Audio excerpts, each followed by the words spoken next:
home decided to watch some TV, listening to the news like Gordon Mosley. I listening to the things that he say he tracking tonight, paying close attention to make sure I hear it right. But when I hear the things that he mentioned on the news, I had to declare them kind of thing got me confused. I hear some things where the ERC noticing, and it convinced people that people ain't learning nothing. We hear so many times about them big name calling, and they say ERC pretend that they didn't learn nothing. But once you're black and you just decide to say a word or two, bet your life on that they say ERC coming for you. Listen to the things you just hear on social media. Only one set of people allowed to talk in one Guyana. I still say nothing, black people in learning. But this is my concern. I hope one day black people will learn.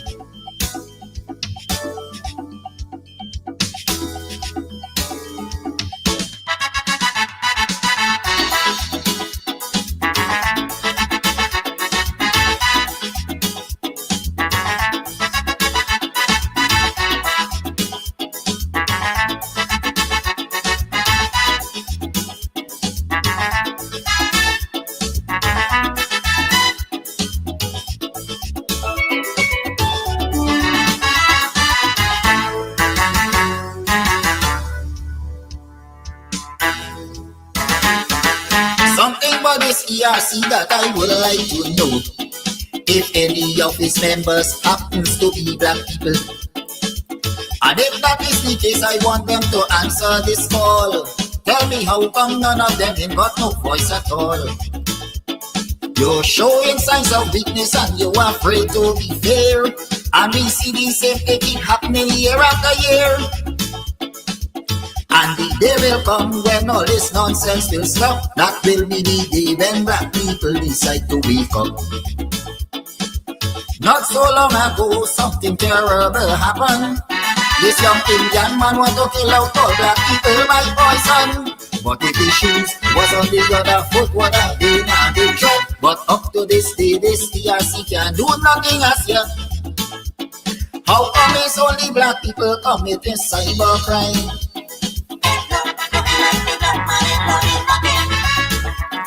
When pretty on social media fussing people all the time,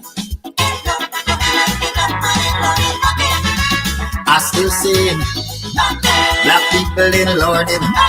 But one day will come when the entire table will turn.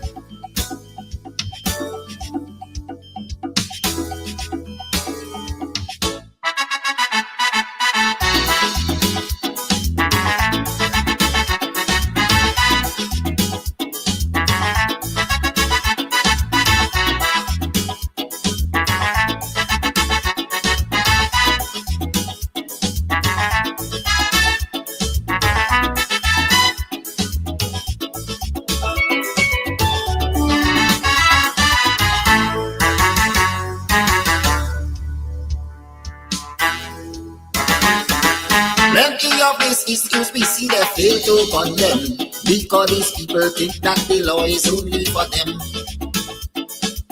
And anybody else who decide to file a complaint, they go call you a racist and don't want to hear nothing. Plenty complaint from time to time has been brought to their attention, but because of this one-sided cybercrime is why they don't show any concern. There's only one set of people that they really care about, and black people must take the abuse and shut them out. Kidaki Amsterdam went to court just recently for an issue that was highlighted by the same ERC. And with breakneck speed, the police decide to jump on his case. Without a search warrant, they went and search up the man's place. Let us all agree that black people under attack.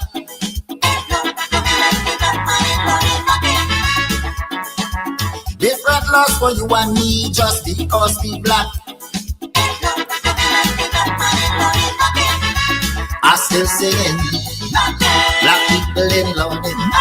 To all my black friends, we must put a stop to all this nonsense.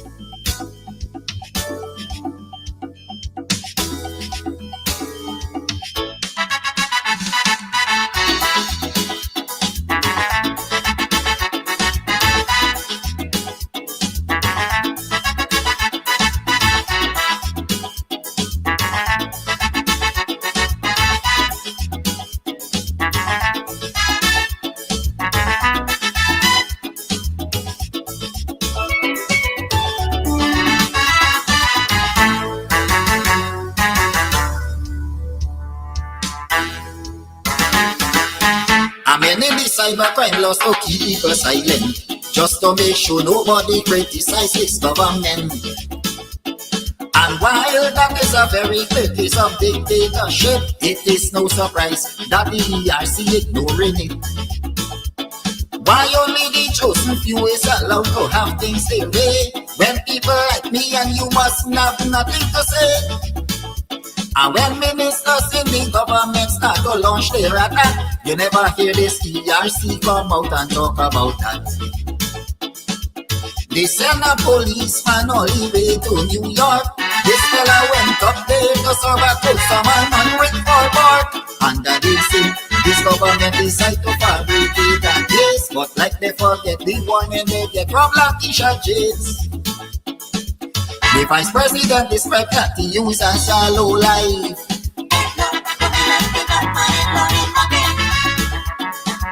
Because of this kind of abuse, he don't have a wife. I still singing. Black people in learning. Just the other day, I hope your man see help is on the way.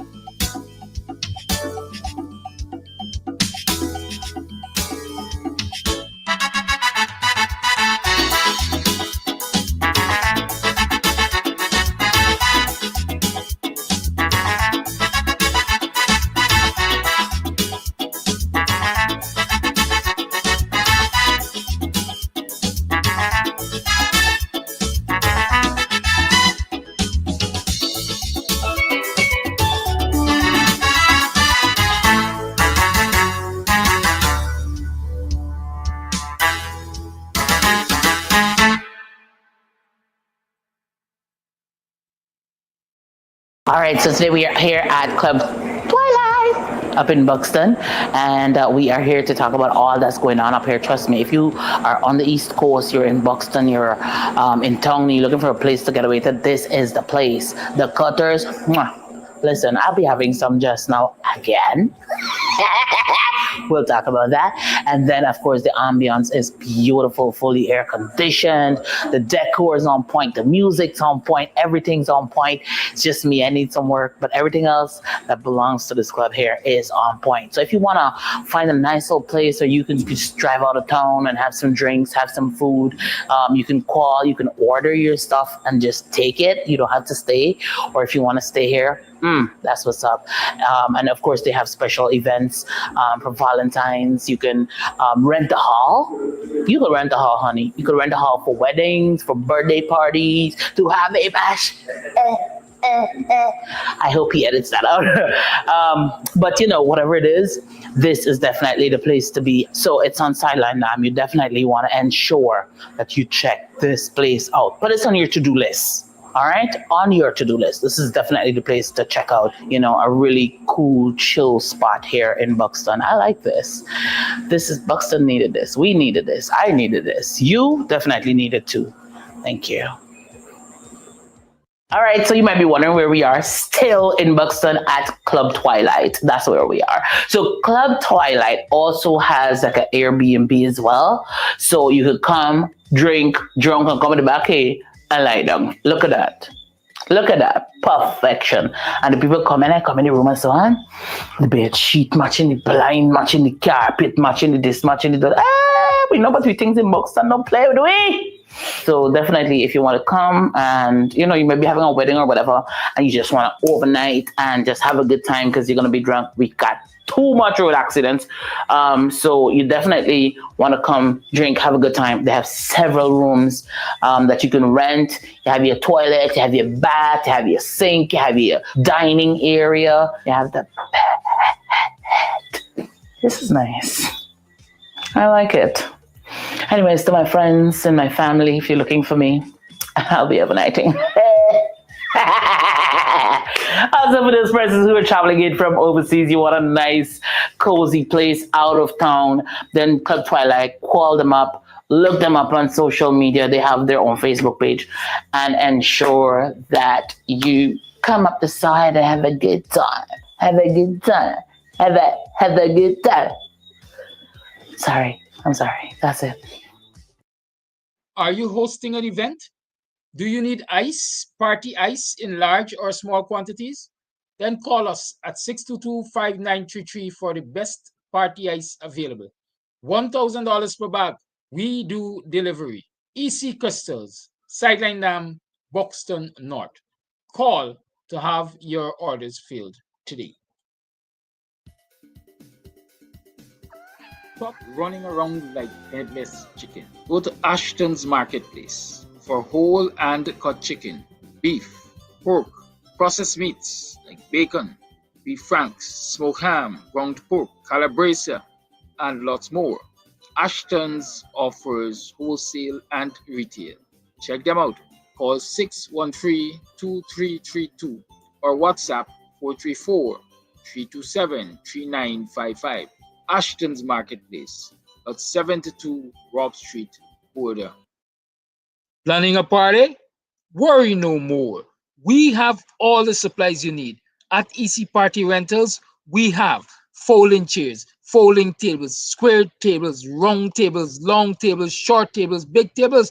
We have chairs, red chairs, gold chairs, white chairs, crystal chairs, chairs of all type, throne chairs. What you want, we have. Food warmers, coolers, ice, beverages. At EC Party Rentals, we have what you need to have a good time. You plan the party, we do the work. Call us 622-5933. EC Party Rentals. Let's keep your party going.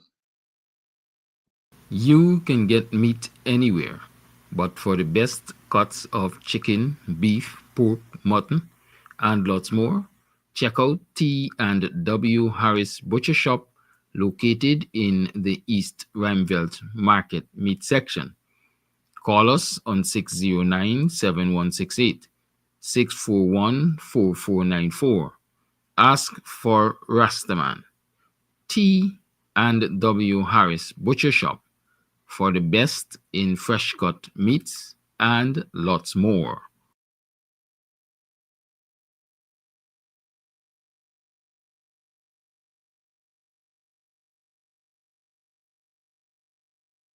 Morning, are you morning, are you morning, are you morning? Welcome to another program of Guyanese Morning Time. I am your host, Kida Kianse. How you been? How you do? How was it last night? How was it yesterday? How you doing this morning? What were you able to achieve yesterday? What are your plans for today? What do you look forward to achieving? What are your smart goals set for today? How is the weather treating you? It's raining. And it's cold. You know, when it's raining, it's cold. Yes, it's raining out here. What's happening in your neck of the woods? Y'all talk to me. It's 29 minutes to the 8 o'clock hour. I see some people very anxious to call this morning. They couldn't wait. And so y'all could call, man.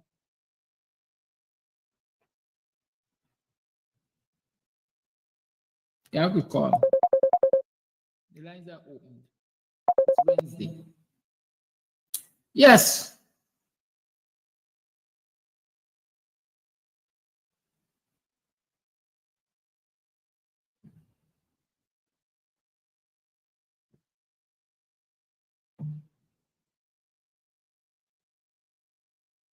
Good.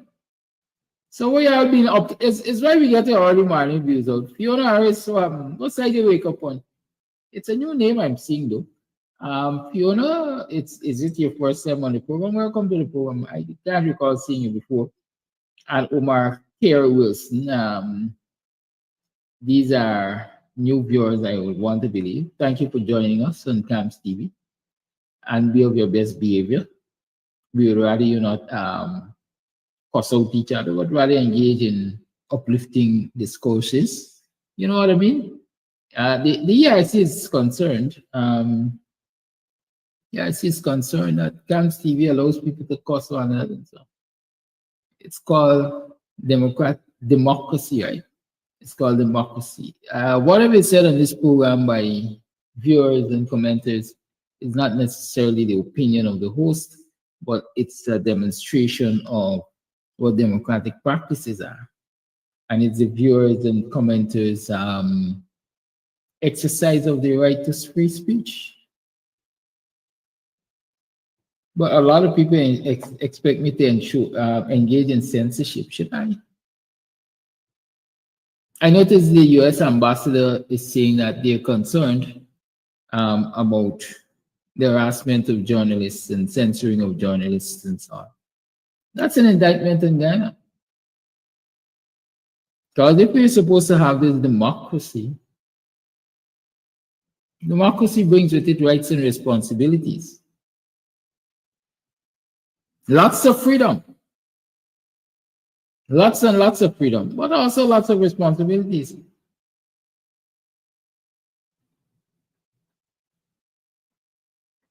But when you look at the behavior of the Guyanese authorities, you ask yourself if there's any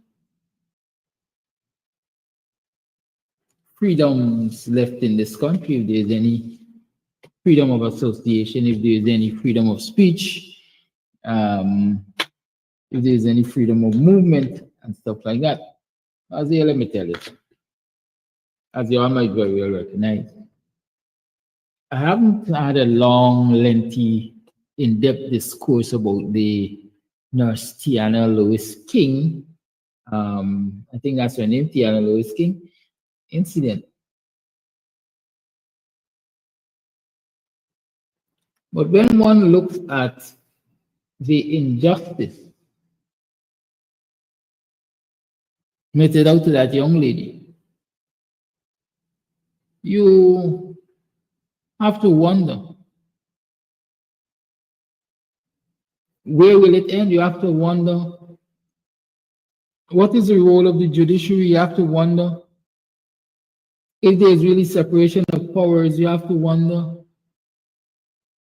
if citizens have rights in this country. You have to wonder who interprets the laws of this country, who advises the police and charging folks and stuff like that. You really have to wonder.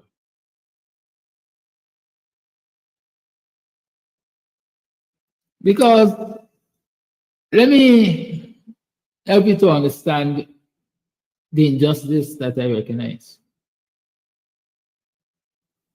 If a man and woman, male and female, let's say partner, whether living room, common law, or married, if they have an issue in their homes, like happened many times, and one of them dares to take a video and place it on social media, and the other complaints, then they get dragged before the court. The offending party gets dragged before the court for cyberbullying. Police like the code section something if I go and because basically same sections or similar sections are quoted in my issue. You get charged for cyberbullying. This is your partner, you know. This is your domestic partner. Or might have been a girlfriend, a old fling, whatever. But you get charged with cyberbullying. You place before the court. You face the consequences. Fair is fair. The recording party, the one who was recorded without permission and published without permission is the one who gets dragged before the court.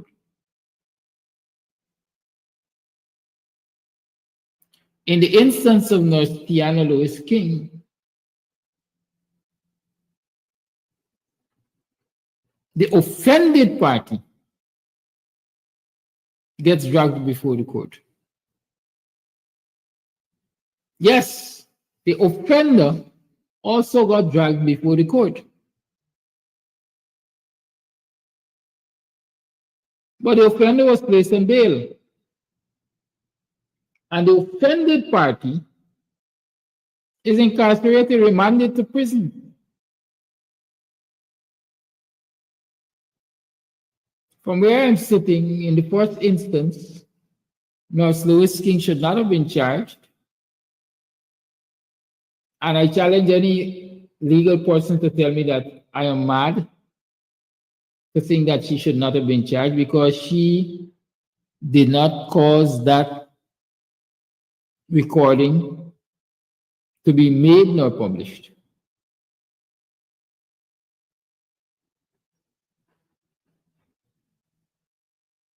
Our Constitution, in a real democracy, gives us the right to expression of self, freedom of speech. There is no crime in me telling a fib, assuming that, as they say, this young lady was nowhere close to the postmortem and so on. Then she is a fib. She was telling a fib. She was lying. But there is no crime in me telling a lie to a friend. Is there? There is no crime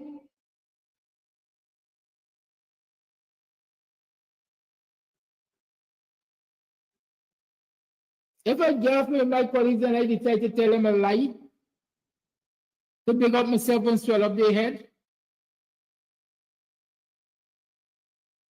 It might be unethical.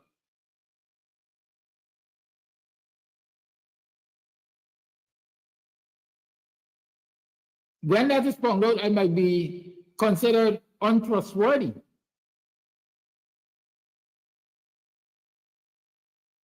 And doing damage to my character. Yes. But I ain't commit no crime against the Constitution of the state.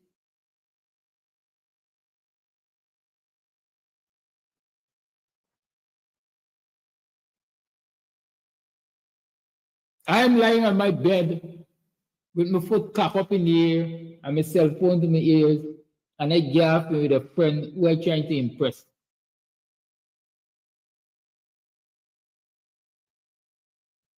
There is female on the other end, I trying to impress, and I bigging up myself, you know. Doing Frank Anthony is got me doing the work. It's me, Carl, and Sam for going, you know, observe what was happening at the postmortem and so on, and this is why I recognize and thing. They say after God is man, after man is sur or swar. And so who is to say that the young lady wasn't trying to make an impression on somebody that she had a crush on?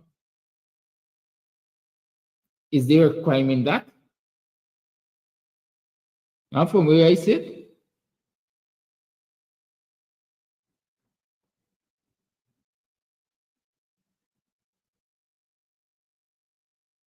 But here it is, she's having this again.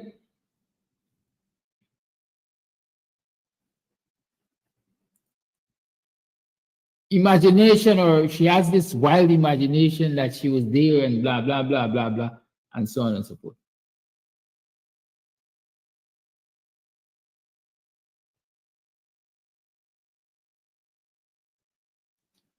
And she shares her story, not knowing that she was being recorded. Not knowing that she was being recorded.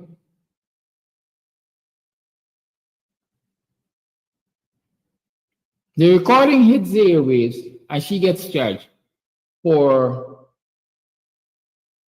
inciting public mischief or something to the extent. Where in that conversation did that young lady say Yeah, I should go and do this. Yeah, I should go and do that.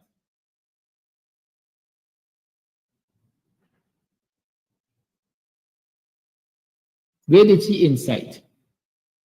I guess they can tell me they're reading through the lines, and so they look at the content and they see the content had the possibility of exciting people and getting them to do crazy things and so on.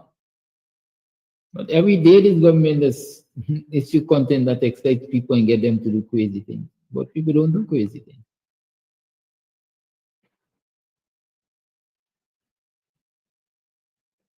So here it is, she is charged.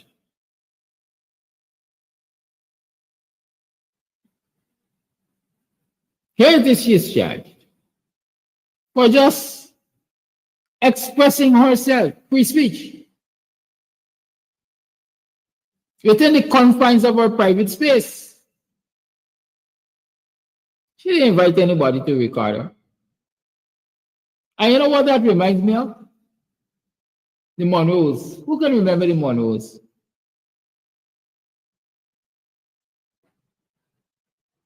I'm trying to remember the guy's name. Mr. Monroe was a senior army personnel in the Ghana Defense Force.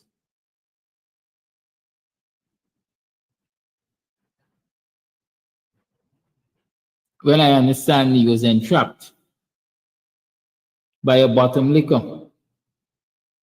who went to his home. This person went to his home, start in a conversation with Monroe and his wife, I think. And as we would say, led the conversation in a particular direction, recorded it unknowingly to them. And then the Jaguar administration used that to charge that husband and wife for treason.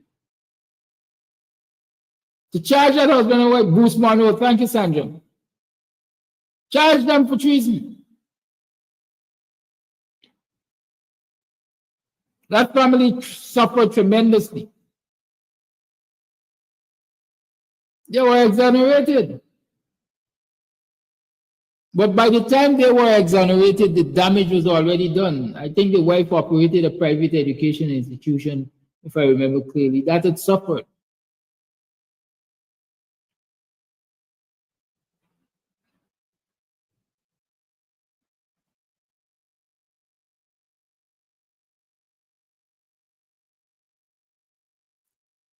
So is it okay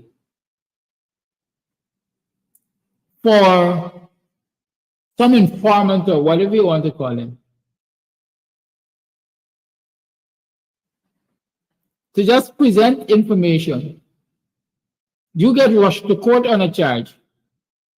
The magistrate or judge, whoever, listens to the charge and remand you. Should there be what I would want to call a preliminary inquiry before this magistrate decides if there is enough information on this thing to remand this person if this thing has merit? Or because it's the first time this matter is coming before the court and a trial date has to be set, based on the nature of the charge, I have to remind you. Well, in this instance, Lady Justice and only blind Lady Justice, damn stupid.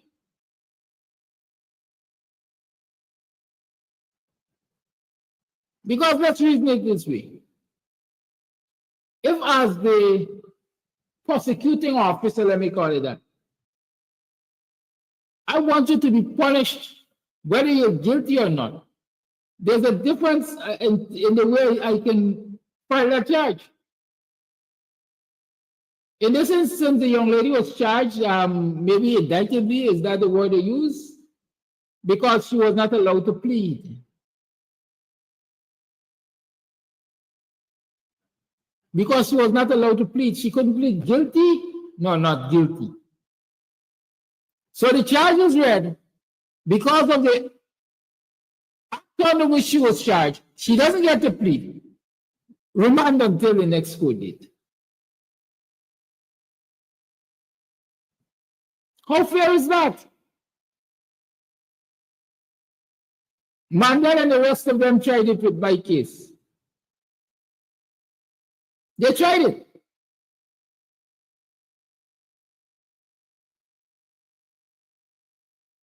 But when they were given the option to proceed indictively or whatever the word, I can't remember, or summarily, whatever, I can't remember, I guess Mandel mouth slipped.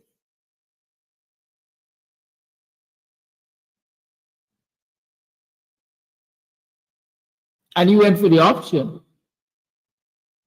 that made it possible for me to plead. And so there and then, I got to enter plea, and arguments started as to why I should or should not get bail.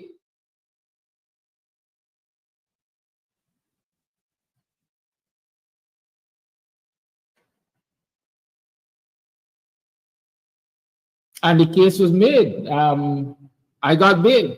I'm still out on bail. My passport is lodged, etc. I have to report to the vigilance, well, the nearest magistrate's court every other Monday, and so on and so forth.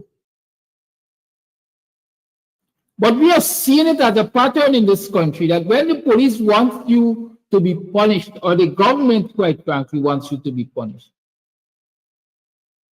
they charge you under a statute that doesn't allow you to plead. The legal minds, they could tell me whether it's indictively, or sometimes I just don't even touch the mental too long, especially when it's cold this morning. But y'all get the idea.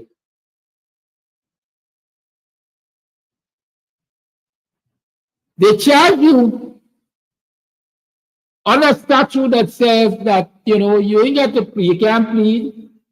And since you can't plead this matter, you gotta wait until the preliminary inquiry starts or until the trial starts, whichever one. And so in the meantime, because this matter is such a serious matter, these are the foolish arguments, you know, this is a threat to the state and so on and so forth. And so this person should be remanded to prison. In short, this person should be punished before we can even establish that this person committed a crime.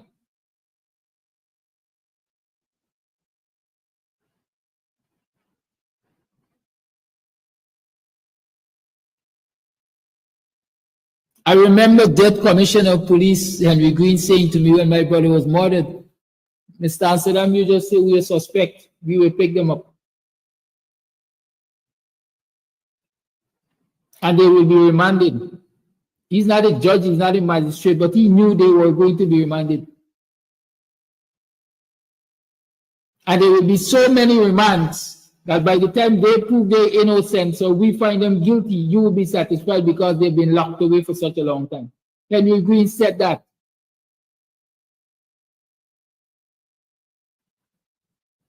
How just can a system, a legal system be if that is the way people are treated? Our legal system supposedly assumes innocence until proven guilty, and accuses presumed innocent until proven guilty. And so one would believe that if you're charged with a matter, then you are allowed to enjoy your freedom until such time that the case is made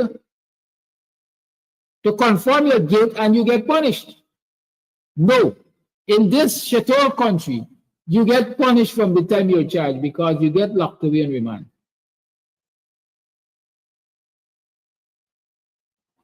And so when you prove your innocence, by the time you prove your innocence, you've been locked away, you've been robbed of your freedom, your rights have been taken away for sometimes years, 15, 20 years, depending on the kind of charge you've received.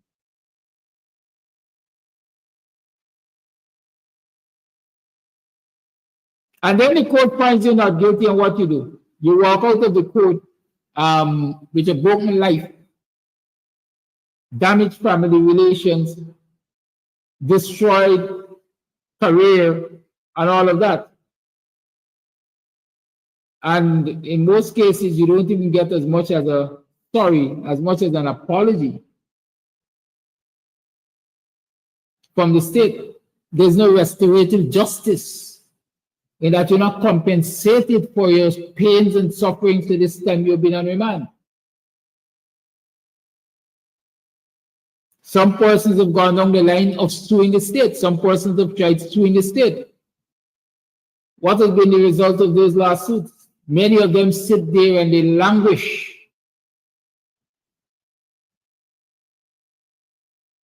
They languish. They sit there for years. And I tell you what the tactic there is, especially that you all got an attorney general that doesn't believe in freedom in human rights and doesn't believe that people are entitled to free expression and doesn't believe that Guyanese citizens got any rights whatsoever. The state files a motion of appeal, or the state files an intent to contest. And every time the matter comes up, the state is not ready. And so this matter keeps revolving. They got you going around like a hamster on a wheel, over and over and over and over. Every day you're going to court, every week you're going to court, every month, every year you're going to court. And this matter keeps getting, what they call it, laid over or postponed, suspended, whatever. But this matter is always giving me a new day. And in many instances, the hope of these devils is that you're going dead before you get judgment. Or if you're dead before you get judgment, you're going to get fed up and you're going to give up on it. Where is justice in these instances? Where are the democratic practices and norms in these instances?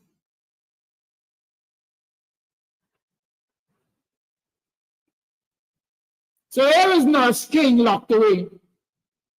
For God knows when, she's been remanded until sometime late in the year. And then it's likely that when she comes to court again, she's going to get a further remand. Like those young men who have charged for terrorism. You know those young men that they've charged for terrorism, like Leon Saleh is saying, when they charge Ben Sharp for treason. Not a bailable offense. Not a bailable offense. And so they're going to get those young men going from court, from prison to court, back to court, back to prison, and up and down they're going to be going for quite a few mornings.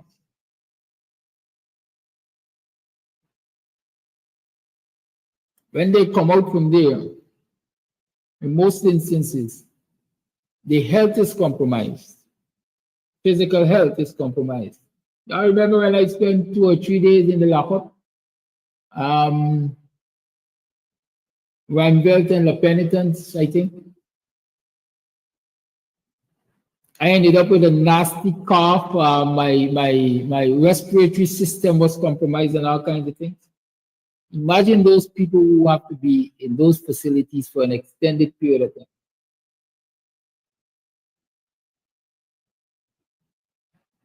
And so the physical health is compromised, and then definitely the mental health is affected.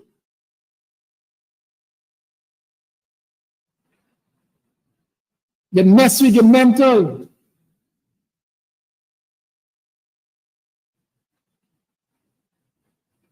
Suddenly you start suffering from anxiety, and suddenly you're schizophrenic, and all kinds of things happening in your mental. And so you return to society even when you are vindicated. As we like to say, like damaged cabbage, you return to society damaged, physically and mentally. You're now stigmatized. You turn up for a job someplace, so it's easy to get charged for terrorism.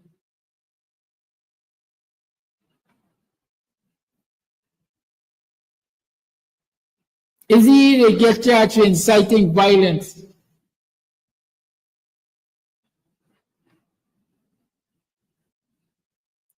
Or because the PPP is still in government and the PPP is a wicked set of people, we can't apply this banner because they're going to target us.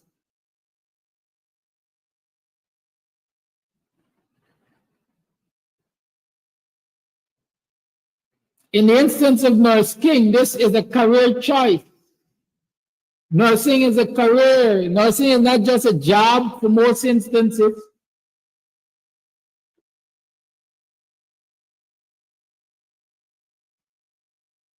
You have to be licensed as a nurse.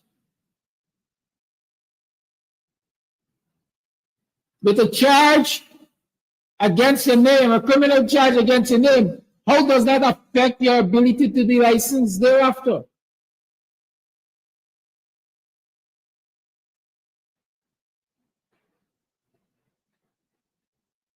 Even when proven innocent, does she get the opportunity to return to her job? Obviously not.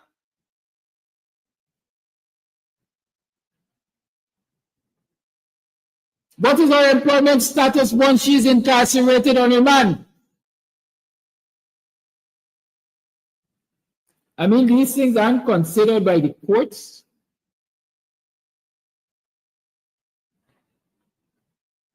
The courts operate in a bubble.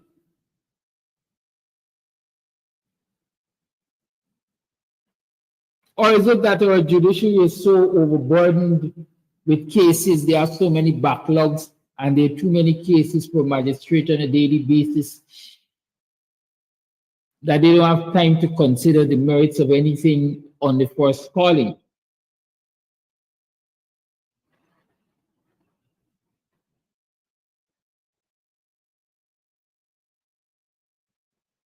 Oh, this is the first time this one coming up.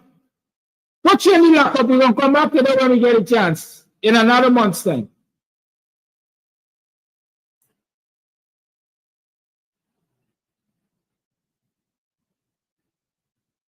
In the meantime, careers are being destroyed, lives are being destroyed. In the instance of this young lady, she has a, what do you call it? All right, let me just call it a nursing child. She's a lactating mother.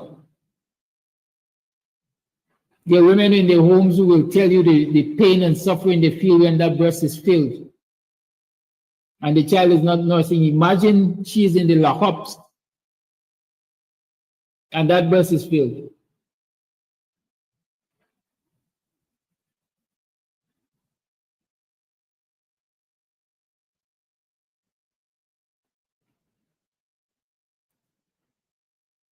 Where is the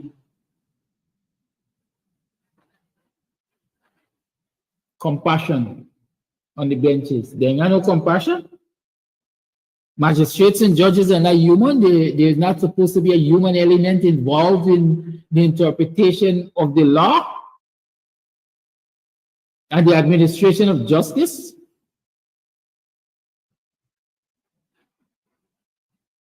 And the niece of the minister was arrested for trafficking in cocaine. She was sent for a psychological evaluation. Why y'all didn't imagine that this nurse stripping? She got in, what was it we call it? Imagination of grandeur or something like that. Why we insert this nurse stripping? Let's do she needs a psychological evaluation to know she's sane or she had good.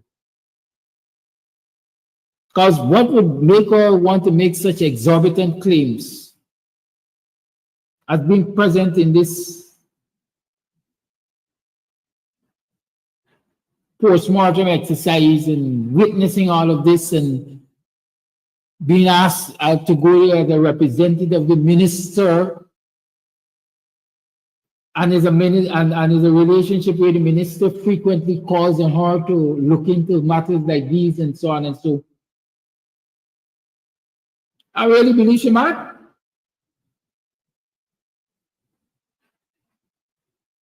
I don't think she's mad. Very, very beautiful point was there, Robin Robbins. Wonderful, Robin Robbins. I didn't even think about it. knowing that she's just giving birth. Oh, you all know, well, she's suffering from postpartum depression. Oh, you already know them. She's not human enough for you to consider all of these things as intervening factors. Just take you and dump you in the prison as on remand.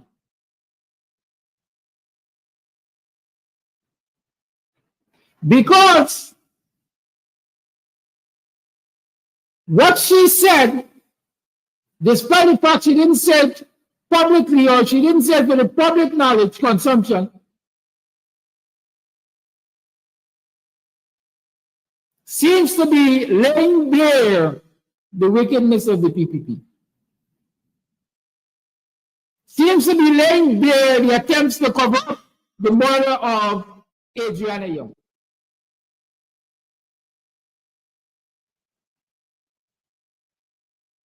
So since she got, according to them, since she got this wild imagination,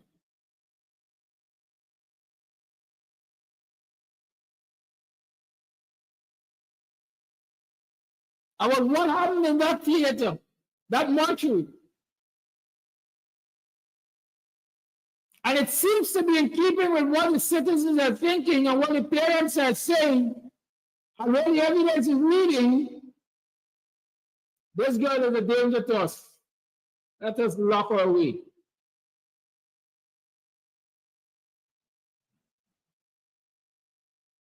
Never mind it's imagination, never mind it's a fib she telling, according to us.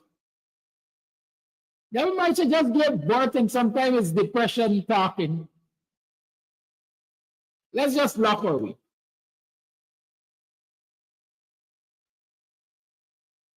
Where is justice in this country?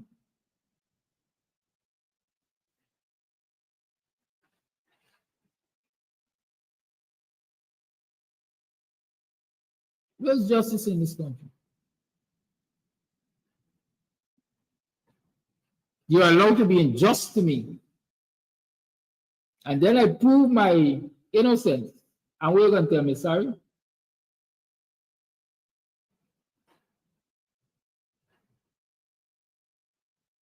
This is going to tell me sorry? You already figured up my life. How will I be able to pick up the pieces?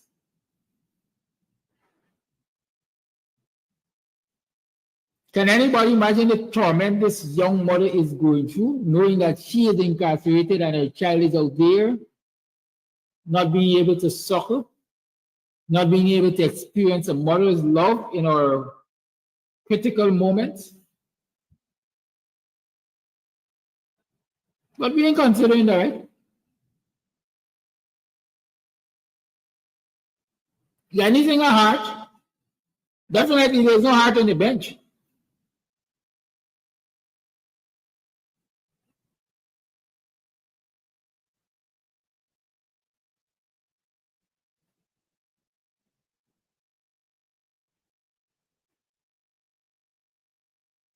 But we just sit back and we, as activists and all of that, and note I said we because up until now I didn't choose to address this issue because like you guys know by now, I usually take my time before, I don't jump to the other class.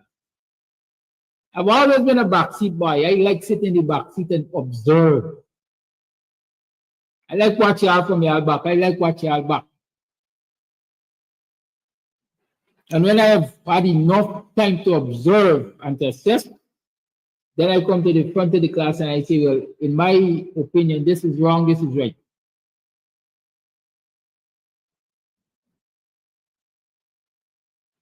But everybody or most people are going about as if it's a normal day in this society. It's a normal day for the family of North King. It's a normal day for the family of all of those young men who have been charged with terrorism and locked away. It's a normal day for Fortunate who was shot on the bridge. And nobody has accounted for that up to now. The police has not issued a statement.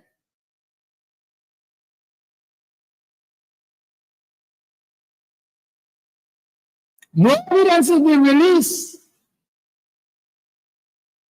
to say that Fortinet was complicit in anything that resulted in his death.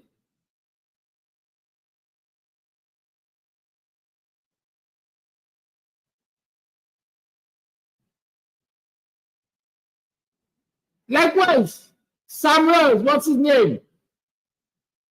Guy from Buxton that was shot on a live. And when I say on a live, not killed, on a live, a Facebook live was going on at the same time the young man was shot. Checkmates the king, he has it, a boxer man was corned on live. The police alleges he was committing an armed robbery at the time. They allege he ran and he pulled the firearm. They allege all kinds of things. But up to this date, number one, I don't think I saw any release on the police, as they would normally do, showing a photograph of the firearm. Number two, in that particular area, there are 1 million cameras. I don't see any camera footage saying, well, this is what transpired. Number three, the police are supposed to be wearing body cams. I don't see any body cam footage released to say, well, this is what transpired. I have not heard of a coroner's inquest.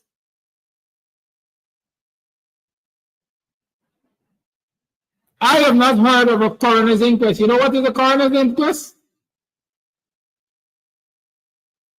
When any, according to the laws of Guyana, when any unnatural death takes place, any unnatural death, any questionable death takes place, there's supposed to be a coroner's inquest where a magistrate or a justice of peace who is, I would say, sworn on that day to be the coroner sits and takes evidence, receives and examines information in relation to how this person was killed, and makes a pronouncement at the end of the day whether it was a justifiable killing or not. I've not heard, quite frankly, I can't tell which last 100 years there has been a coroner's inquest in this country.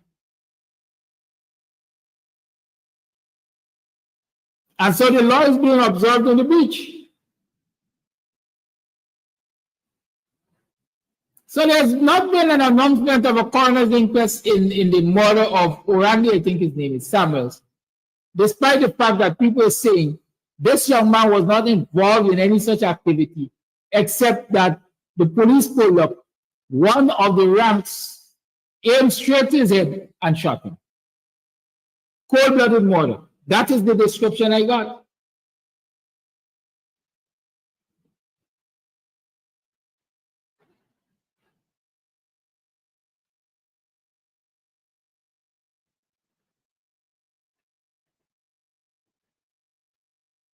So where is law and order? Where's the democracy?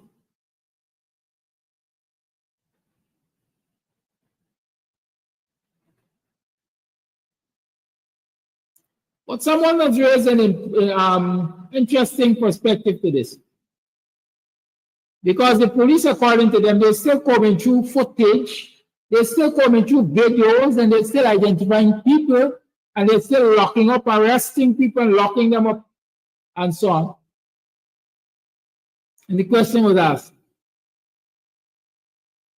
apart from intimidation, apart from scaring citizens away from protesting the wickedness of this government, apart from scaring citizens away from defending their rights as citizens of this country, is it that the PPP, through the Guyana Police Force, is on a mission to lock away people who are seemingly against their style of governance, and so reduce the possibility of more people voting against them when it comes to election day?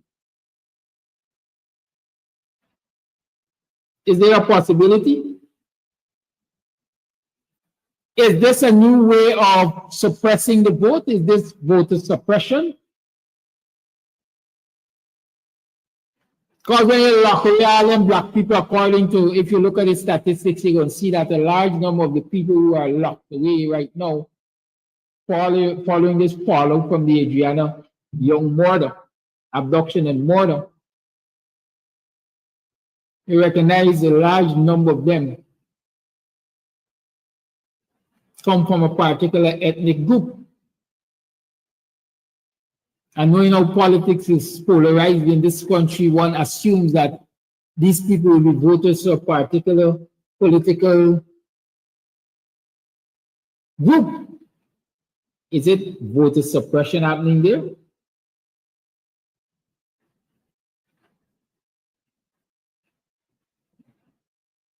Have we examined that?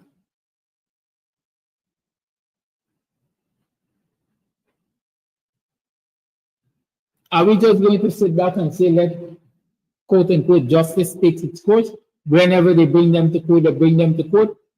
Whenever they bail them, they bail them.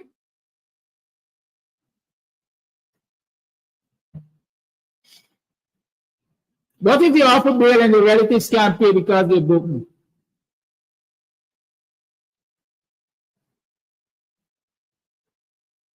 Will they be allowed to go on their own recognizance? We call it self-bail.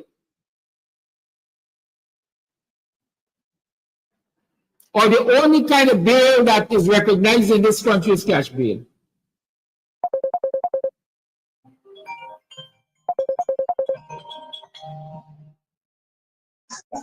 Caller, good morning. Good morning, Mr. Good morning. Good morning, you're on. Hi, good morning, everyone on the live. Mr. Amsterdam, you see this government, they don't care about the people, you know, all they care about is full in their pocket. Because if we look at the issue at this end, this is a serious issue with this Venezuela trying to invade and take over Essequibo. I don't see the government is placing no kind of interest in that. You know, it seems to me like they think this is a Dali ousting these people is playing with. And you know, they're not enlightening the Guyanese people about the seriousness. And they just lay back. I don't know, this is the worst government I ever come across in the whole world. But however, we as a people need to take our stand against this government, and the time is voting them out. The time is to vote WPA or an APNU. That's the way to go. Another thing with the girl that the nurse, I think they just want to silence people, put this dry fear in you that you mustn't talk. But you know, it's your democratic right to say what you want to say on your phone to whichever friends you want to say to. But I think they're being out of order to just place her, lock she up, and release the man. I think the man is one of the PPP stooge. That's why he's out free. And they got you there. It's unfair, and I think the people should supposed to come out and demonstrate against those ill things. Stand up against the government for locking up people left, right, and center for no kind of a reason. It's a democratic right. I could say what I want to say on my phone with my friend, but if they choose to post it, they should be held accountable because I did not give them the permission to do that. However, as I say earlier, we have the ball in our court, and the ball is to play straight. Bowly goobly, knock down the fence with our ex come next election. I'm out.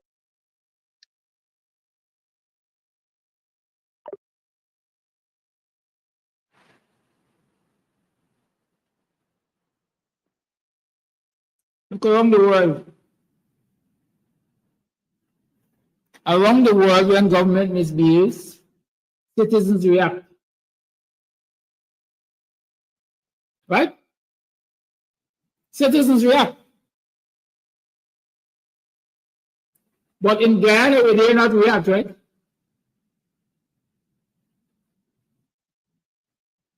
Huh? In Guyana, we dare not react. Because they're going to lock you up, they're going to shoot you, they're going to kill you, and so on and so forth. Well, here. I remember as a youth man growing up. When you want to play a bad man, people used to ask you, "Banner, like you left your blood for ice or what?"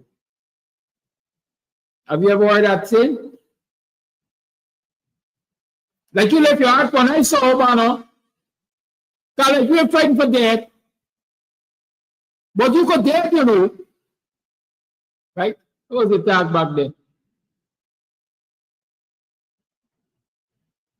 Guyanese have to start to behave as if they left their blood on ice, as if they left their heart on ice, because the people that they're dealing with are people who definitely got an ice box where their heart used to be. They ain't got no heart, they ain't got no compassion. And so Guyanese have to be prepared to meet the oppressors where the oppressors meet them. I always ask the question, or as the Jamaican singer say, everybody wants to go to heaven, but nobody wants to die. Everybody wants a better Guyana, but nobody wants to take the risks that involve in getting a better Guyana.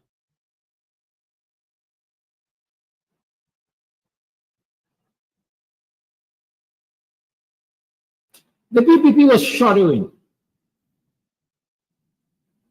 The PPP was shuddering when citizens from all parts of this country were out there protesting the abduction and murder and injustices.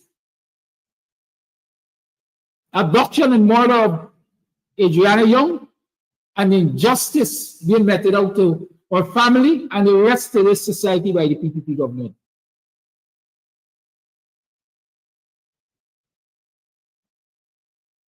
They were shuddering because they recognized that in unity there is strength, and they recognized that that incident of murder, abduction and murder that they are trying to cover, and the people reacting to it, can lead to reactions to other things, all of the injustices.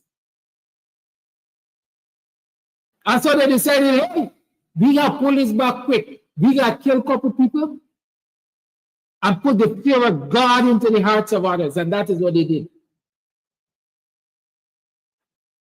And we can't stop there. We got to arrest some people and lock them away on remand and put the fear of God into the hearts of others because they like the freedom.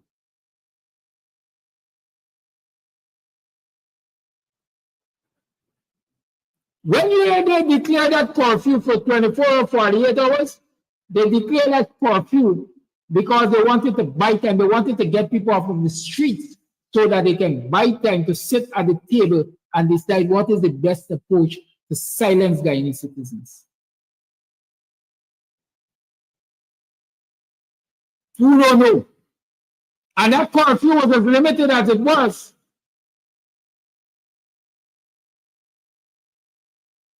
Because the military people say we ain't going out there and stay for longer than 3 days. Because that's what the law permits us to do. Don't worry about Martin at the top and all the generals that are in the pockets of the PPP. We are going to, in this instance, stick with the law.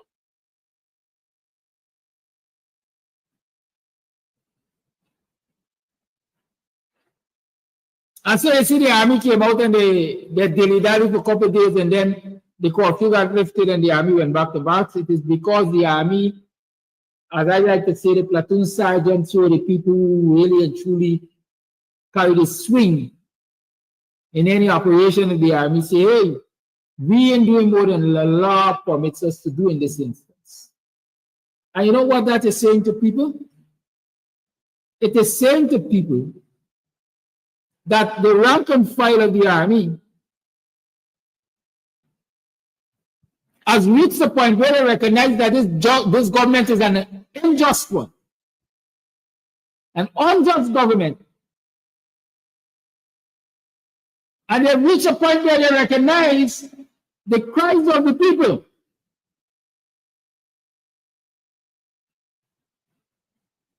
And if that is not saying enough to the people, well, then I don't know what else the people want to hear.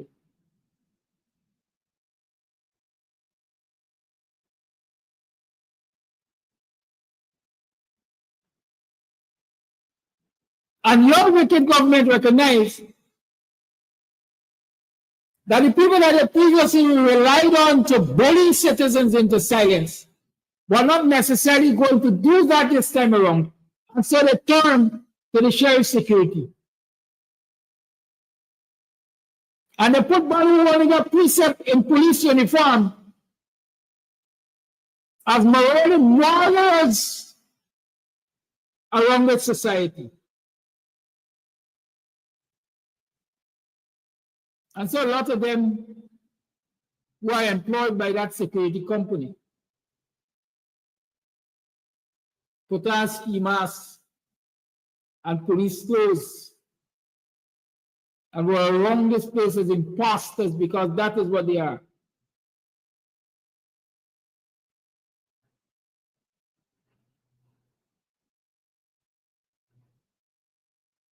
And should the coroner's inquest be done, we might very well find out that it was somebody in police uniform that murdered Samuels, but not necessarily a police.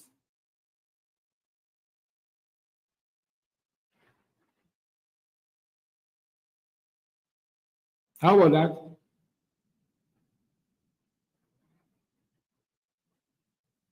So the aim is to deep fear into the hearts of Guyanese. Remember the owner of Sheriff Security and his gunmen and so on turning up at the protests, I think that was in Lenore on the west side, and trying to force their way through, thanks to McBean, a level-headed senior policeman. They go wrong, man, go wrong. They ain't why he pass, we go wrong.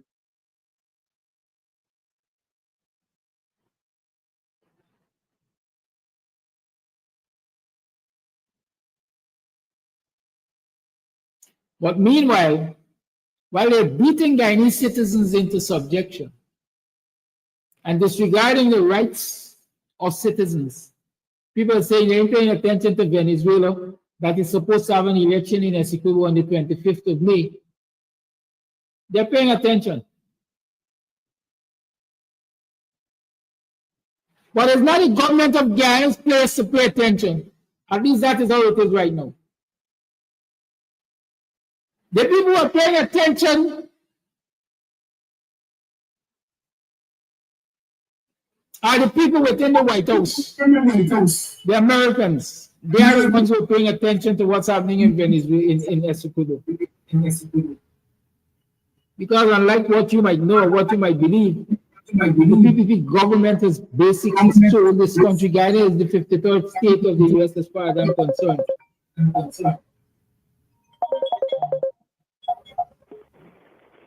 So the GDF in that. Hey, morning, are you morning? Morning, are you morning? Welcome to another program of Guyanese Morning Time. I am your host, Kidaki Amsterdam. Welcome. How are you doing?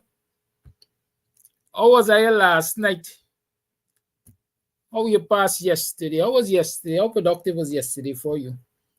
What were you able to achieve? Did you achieve any of those set goals?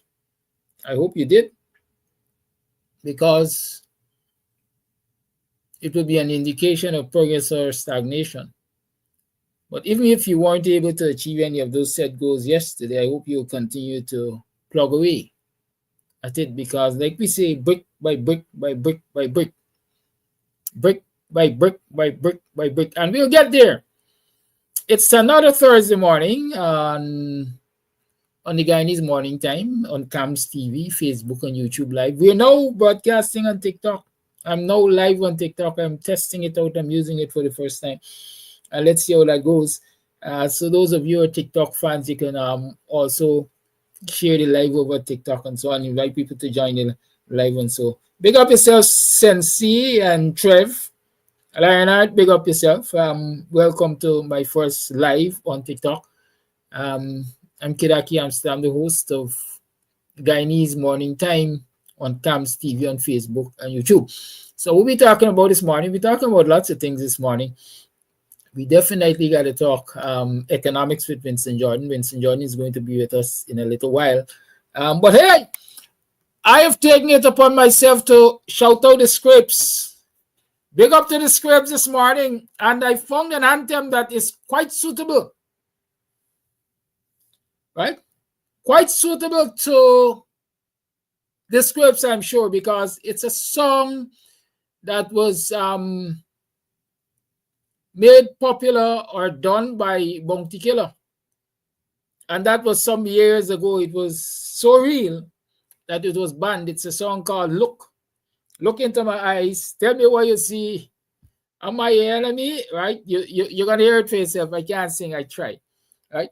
But yes, this is the anthem for the Scripps this morning. And I feel the message in the song. It's not a message of violence, but it is a message of analyzing circumstances and what lead people to do certain things, right? And I keep saying that the scrapes that we are condemning in this society are simply victims of bad government policies and simply victims of society, because society has not catered for them. This government definitely has not catered for them. This government is responsible for the population of scrapes rising, because they got a thing they call No Child Left Behind and all of that. Yeah, remember those policies? Those policies have certainly contributed to the rising population of scripts.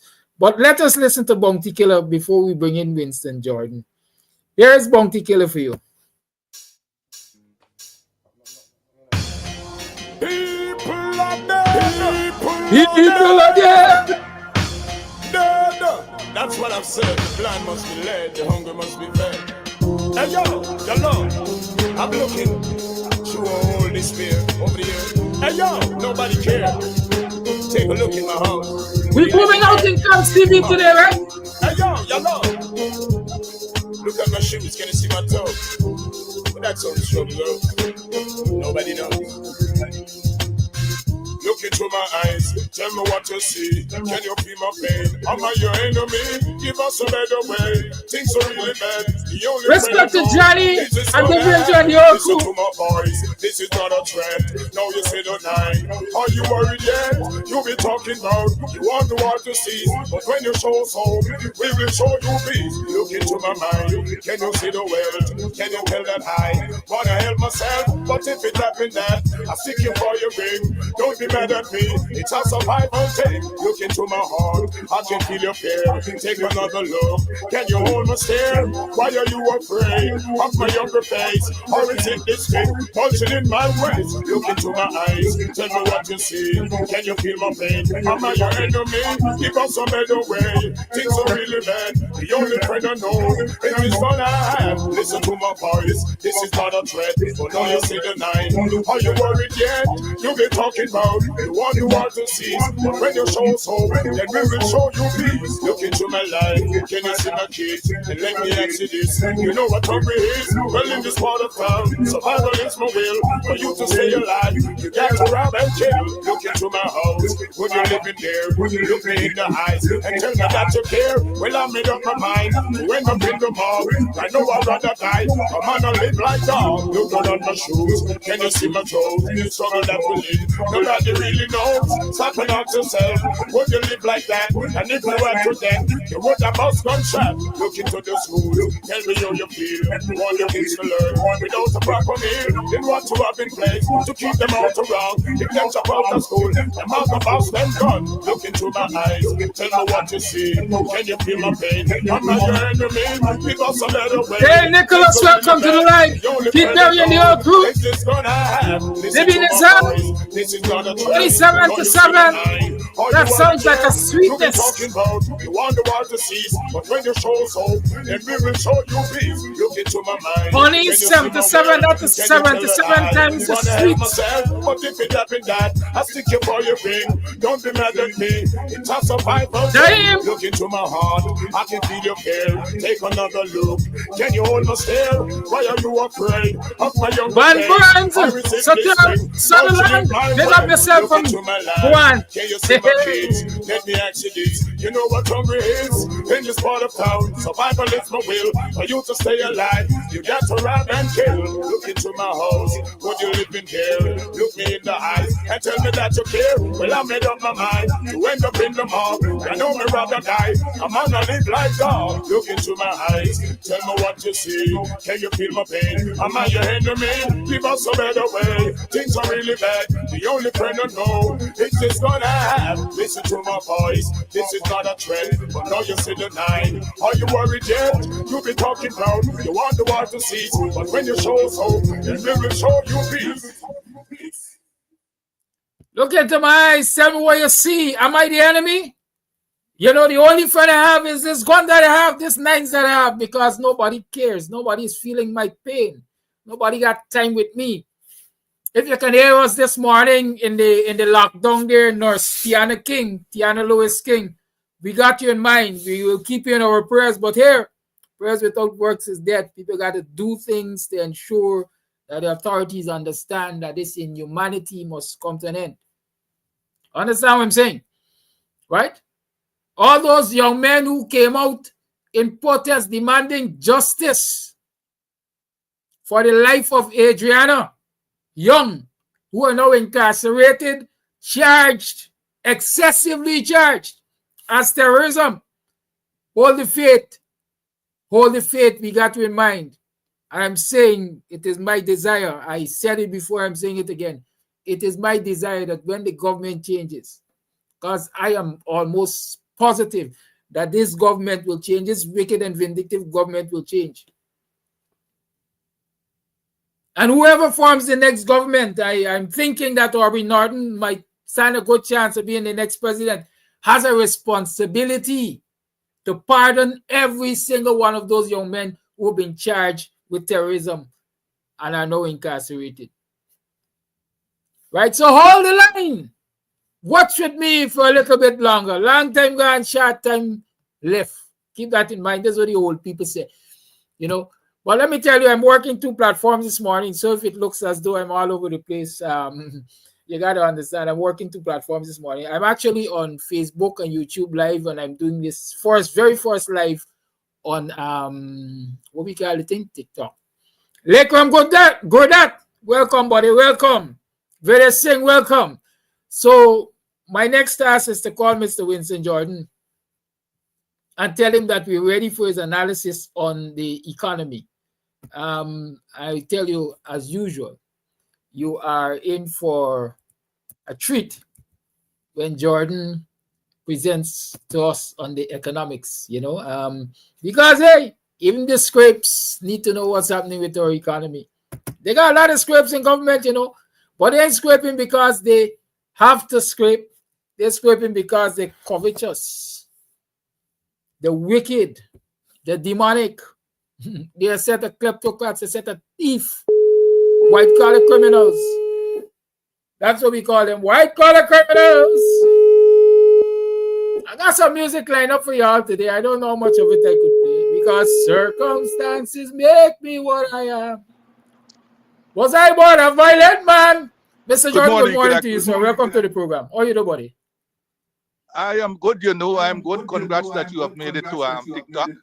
So, why you're trying? You know, old people and technology don't get along. What are doing? True thing, man. Thanks for the encouragement of those who have faith in me. I'm here. Yes, man. Yes, man. It's good. Yeah. It's good that you'll be able to migrate the program. So that more viewers and more listeners can learn the truth, at least from our standpoint. You know, I over the last week or so, I've been busy attending funerals, basically, because last week, if you recall, I announced that I attended the funeral of my good friend, Deputy Governor back again as wife, followed by my soulmate and former deputy chief of protocol in the Ministry of Foreign Affairs, Marian Horbert. And on this week, of course, I attended the viewing of Amno Ali.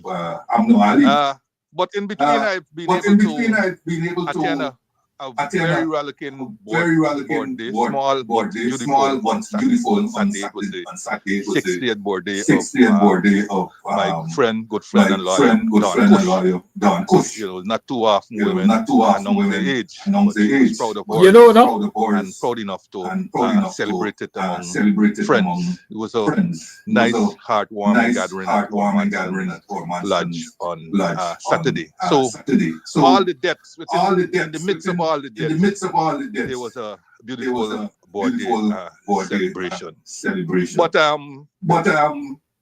the positive part of attending some of these gatherings is that you meet friends and old friends and perhaps new friends. You know, would you believe that in the gathering for the viewing of Marian, I saw our ambassador to Venezuela. I was taken aback.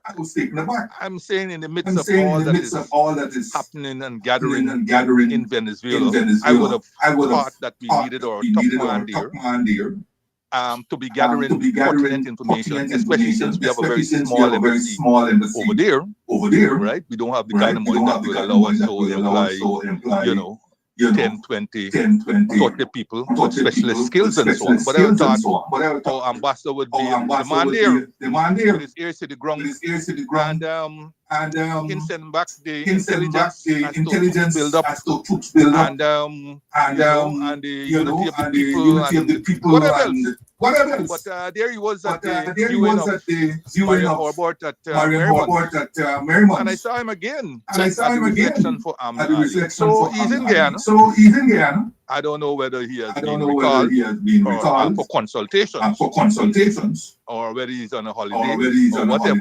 But the fact of the matter is that Guyana's ambassador to the Bolivarian Republic of Venezuela is in Guyana. And one hopes for consultation and that he will be dispatched soon back to Venezuela.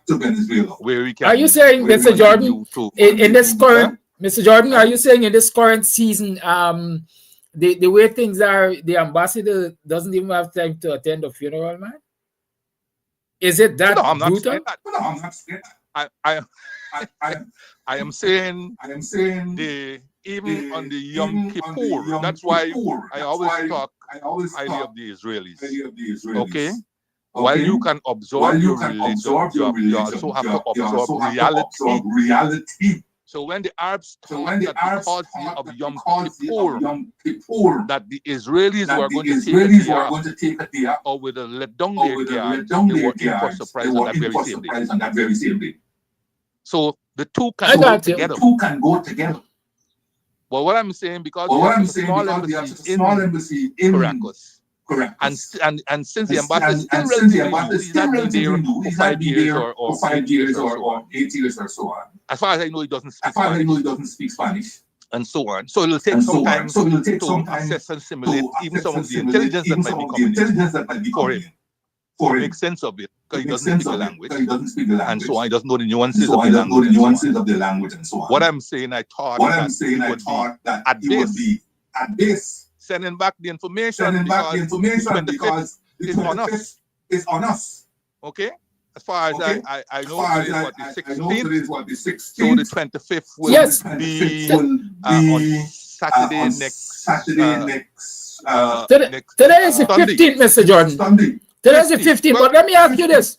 But let me ask you this. I saw a report that suggests that there was some kind of attack, if you call it clandestine attack, on ranks of the Guyanese Defense Force who were patrolling the area there.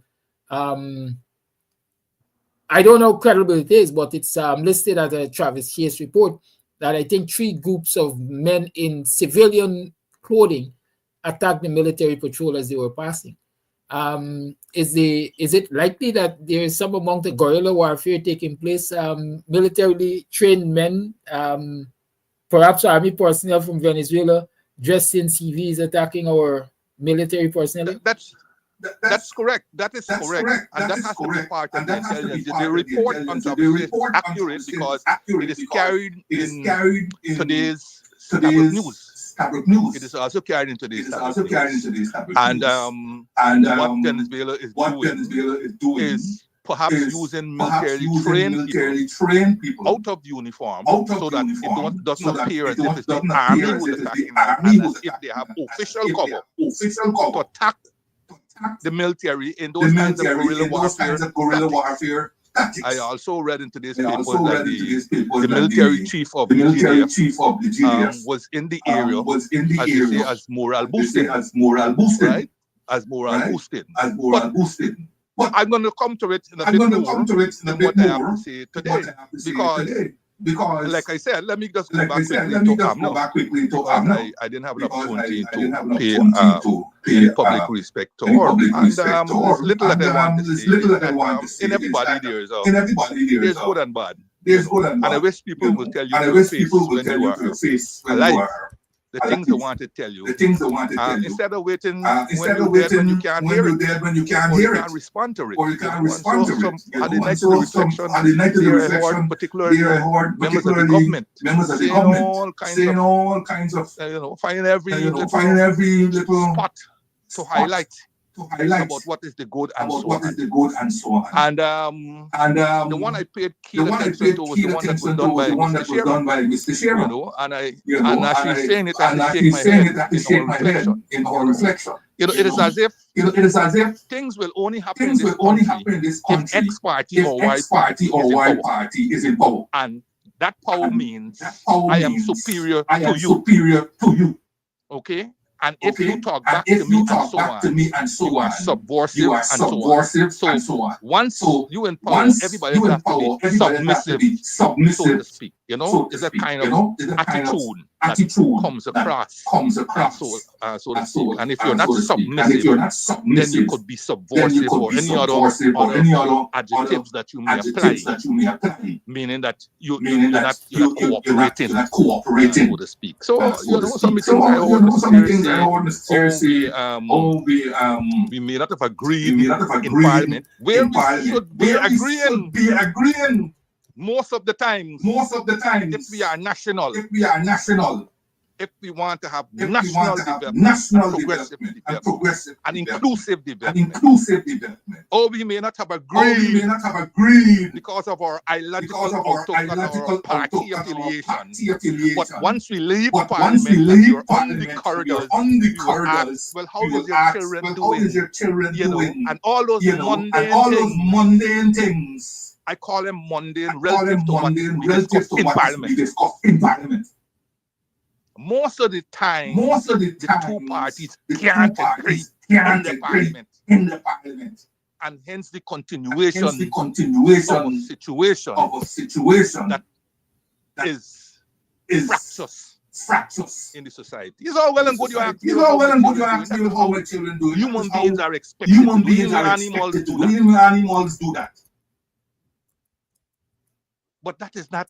That is the tangential thing. Things that are outside. Tangent is straight line drawing to point on the circumference of a circle. That's the definition of that. Outside.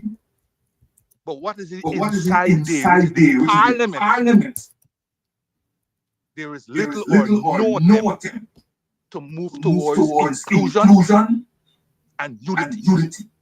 So don't wait till I get to we may not have agreed because of our party positions and so on. That is where we are supposed to agree in Parliament. And I watched that scenario for 5 years, 2020. And I continue watching it 2020 to 2025. It's gotten worse. But here's Mr. Shear talking about this lack of unity and so on started in 2015. Can anybody compare 2015, 2020 Parliament with the 2020, 2025 Parliament? She's the chalk. 20 Ask anybody. 2020, 2025 Parliament will go down as the worst Parliament in the history of this country. The worst Parliament in the history of this country. You just take a vote and they will tell you. In terms of what it has. I mean, I don't even know how sometimes we call that thing a Parliament. Some of the worst things that have been done. A Parliament in which women have been publicly shamed and degraded without any not an iota of objection by even the women in the government side. But that is an aside. Amna was a decent person. She had her own style and so on. But I think in our hearts, she was a genuine PNC people. And I use the word genuine sparingly because these days, you're not too sure who is who and why they are there. I'm not come from a fairly wealthy family, and she could have just eschewed politics and all these kind of things. But once she joined up, she took it to heart, and she took the part to heart, and so on. In our later years and so on, well, they may have been quite a bit of things and some level of weariness. Taking over. I had one black spot, I would say, in a relationship. Because I only know Amna from 2015 when I went there. I didn't know, I know of her before, but I never really met her before. But as I said, from 2015, she was a pretty nice person, easy to get along with. Tough as usual, but as I said, genuine at heart. I think the only black spot I would say is that on that fateful day of the no confidence debate, during the lunch period, I had finished my lunch and was walking out with the Prime Minister on the corridor. When we saw in front of us Charandas and his two bodyguards on left and right, his two known bodyguards on the corridor. And I recall Prime Minister hailing out Charandas because he perhaps wanted to discuss something, and Charandas ignoring him on 3 attempts that the Prime Minister made to attract his attention. Of course, as I said, he was flanked by both of his bodyguards at the time. Well-known persons, as you know by now. And okay, folks, those of you on music TikTok, allowed. Again, thank you for joining me on TikTok. It's my first broadcast on TikTok. Looks like he's going to be trouble, right? I don't, not the exact word he said, but that is the ultimate thing, he'll be trouble. And so I left thereupon and went back into the lunchroom, and I went to Amno, who was the general secretary of the party, and I said Amno, and I related what took place on the corridor, and that Charandas could be a problem. And he should say, well, Winston, we hear that and we heard some other names, but that just one minute. He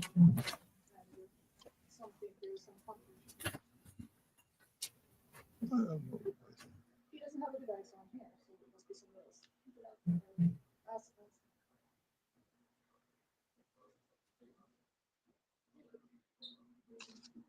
Hello? Kiraki? Mr. Jordan? Hello? Hello? Mr. Jordan? Hello? Yes, we're still on. Hello? Mr. Jordan? He's trying something with TikTok, so maybe that's what. Yes, sorry. I was at fault there. We was getting same thing. Hello? Hello? Yes, we are here. We had a technical issue, a mix up of audio, but we are here now, Mr. Jordan. Can you hear me? Okay, it's a stop. Okay. Yeah, so Mr. Jordan. Yes. You're hearing me now? Yes, I'm hearing you now. Yes. Good, proceed. Sorry about that. Okay, good. Because I think somebody was suggesting that there was a loud feedback into the position. Yes. So anyway, let me just. I'm not too sure from what part that missed out. But what I was saying was that on the fateful day of the no confidence motion, after I would have finished eating, myself and Prime Minister exited the lunchroom at the same time. And we were walking along the corridor. When we saw in front of us Chandas, and who was flanked by his two bodyguards. And the Prime Minister was trying to attract his attention on no less than 3 occasions. And he was ignored on all 3. And so based on what the Prime Minister mumbled thereafter, I went back into the lunchroom. And I approached Amnon and I said, Amnon, you know, look, it looks like we have some trouble here. It looks like Chandas is a problem. And so she turned and she said to me, well, you know, Winston, yes, we heard his name and there were other names that were called and so forth. But don't forget, we had our long 30-30 session in one of the parliament rooms with all of the MPs, all of the then government MPs, and we took an individual vote about all the individual MPs and how they must vote and so on. And she said, one more can I do? I said, well, that can't be the response at this stage if it is appearing as if we are going to have some trouble. And she just threw up her hands and left it there. I went there afterwards to another senior party member. And more or less got the same answer. And as you know, we already know the result of what happened that day. You know, as I said, a long investigation can go into all the missteps that took place that day and leading up to that day, because there were serious missteps that took place. There were serious indications that a party was not taken seriously. And Amna's famous words at the debate, bring it on. We got a solid 33, and at the time, the then opposition had a whatever 32. Turned out to be famous words that she lived with and she died with. Essentially, our 33 turned out to be their 32. You know, but that is, as I said, one of the, I would say, not so bright spots in that all the intelligence that came to you, it seems as if nothing much was done with it. And the result is we are here today. And, you know, I read in today's papers, I think there's a letter. Well,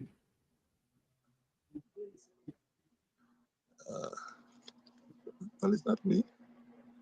Kedaki. Hello? Hello?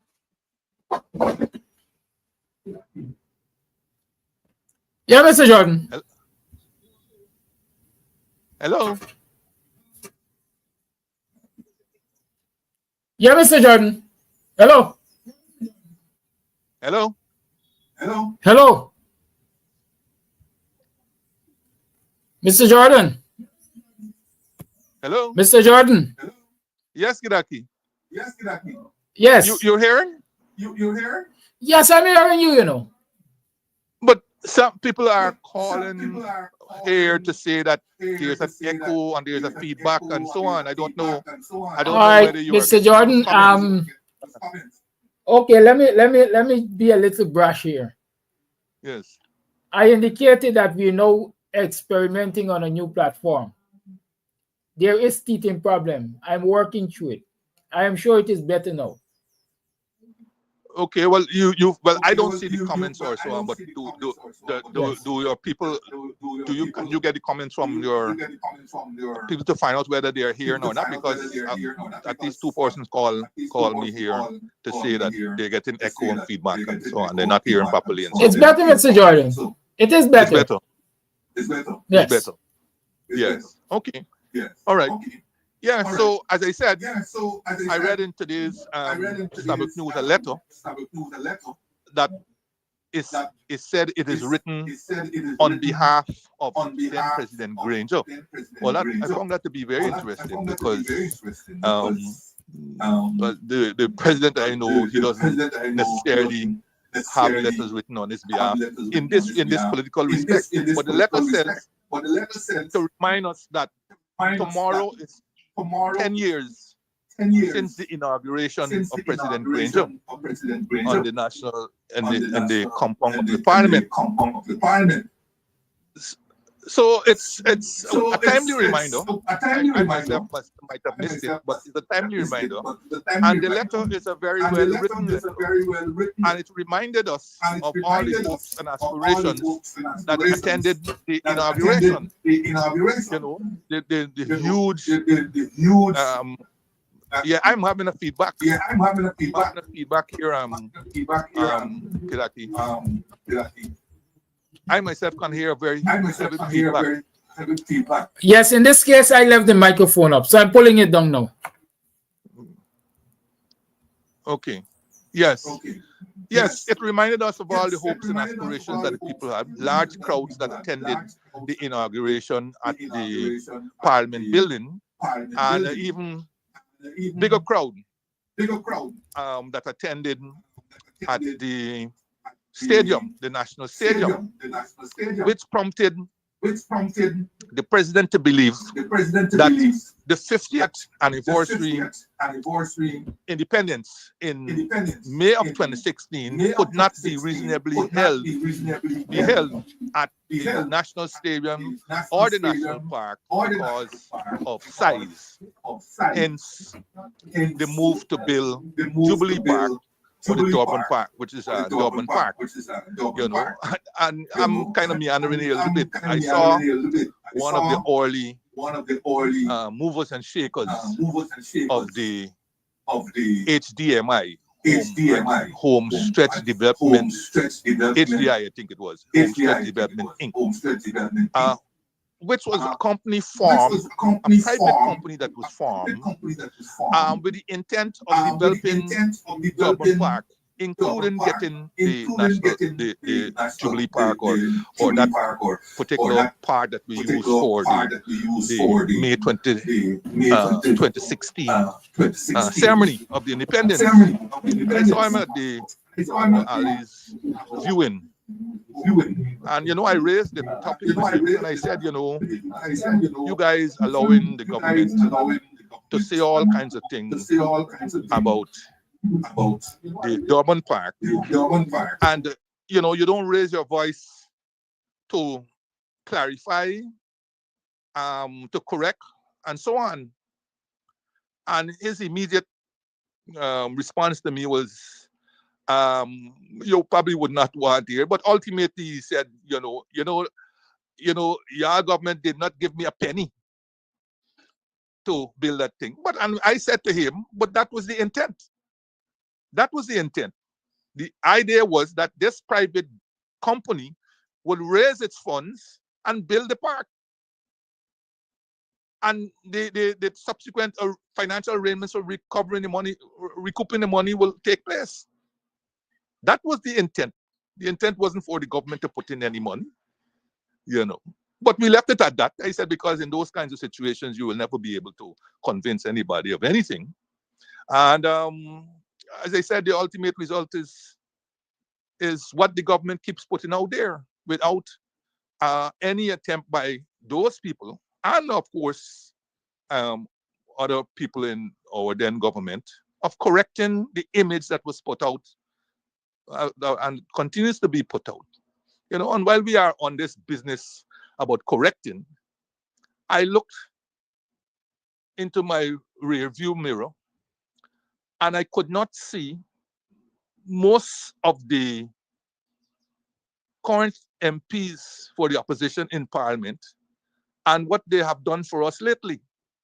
You know, I don't know what has happened to Kemraj Ramjatan. Haven't heard from him recently. He used to have a solid program bringing us up to date about what is happening in Berbice and so on. I hope he's not ill.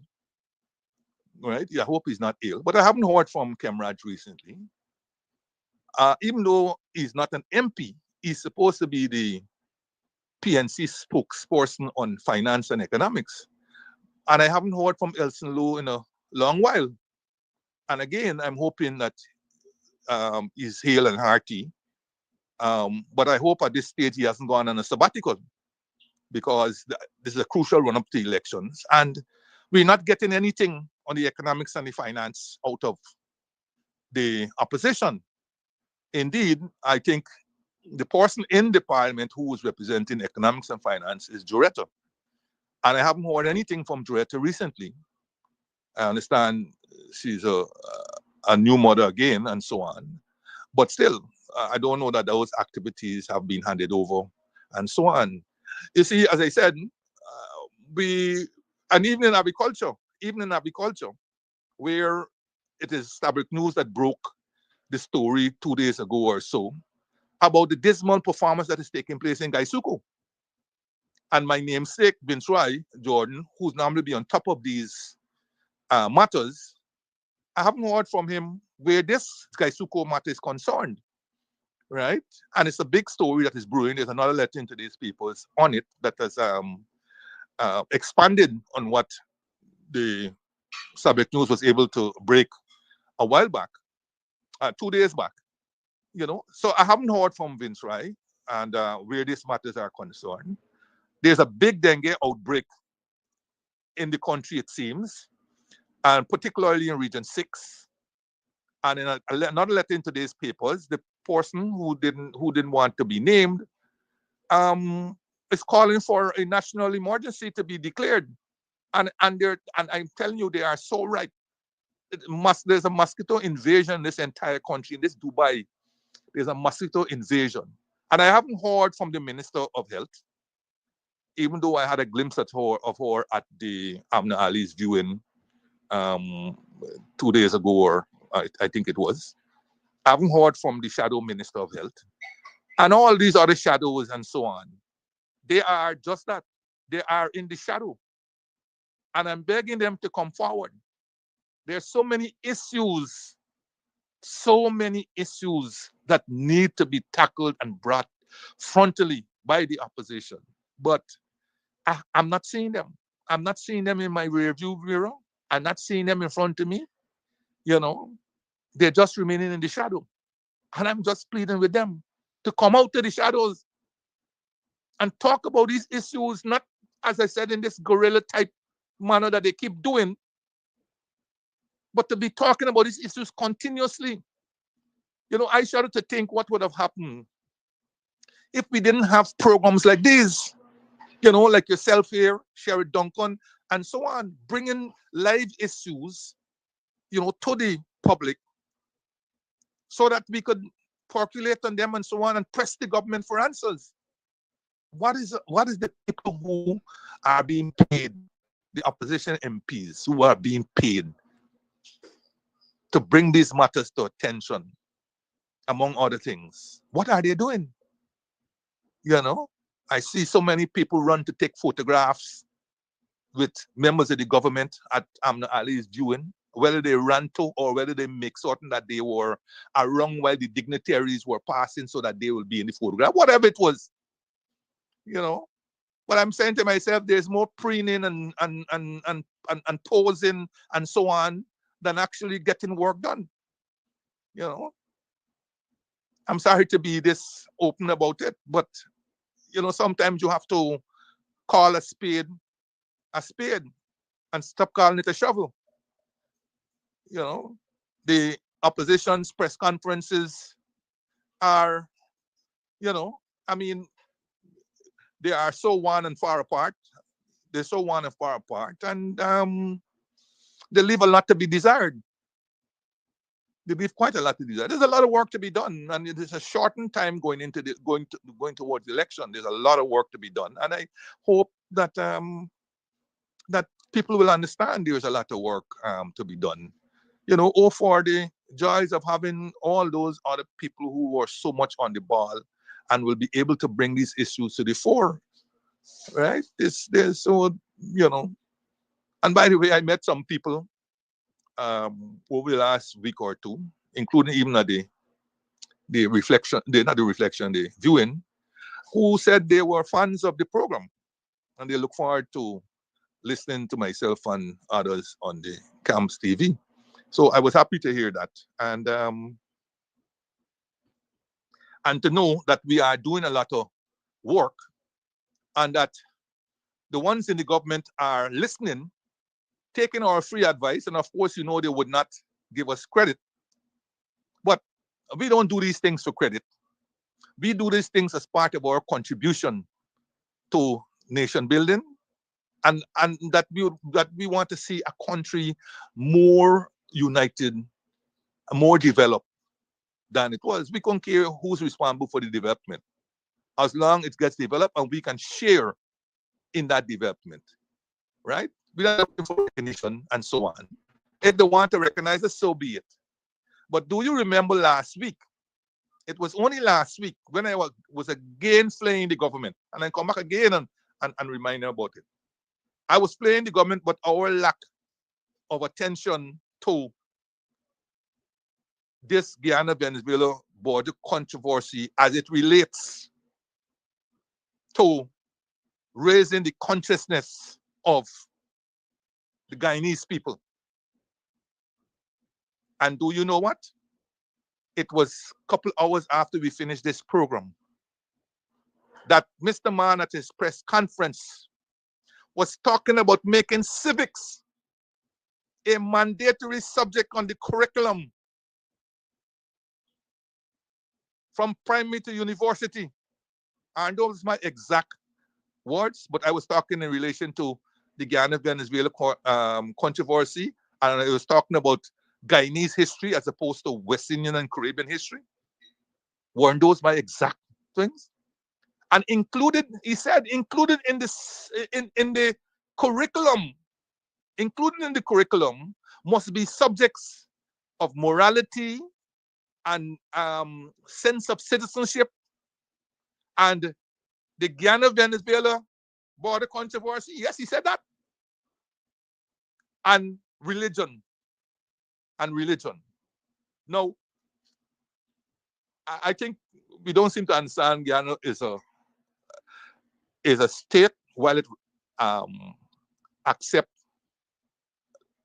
you know, that people can practice their religion. It also accepts that religion cannot be forced onto people. Right? If you're going to a Catholic school, you expect the school was set up for Catholics. And while they may not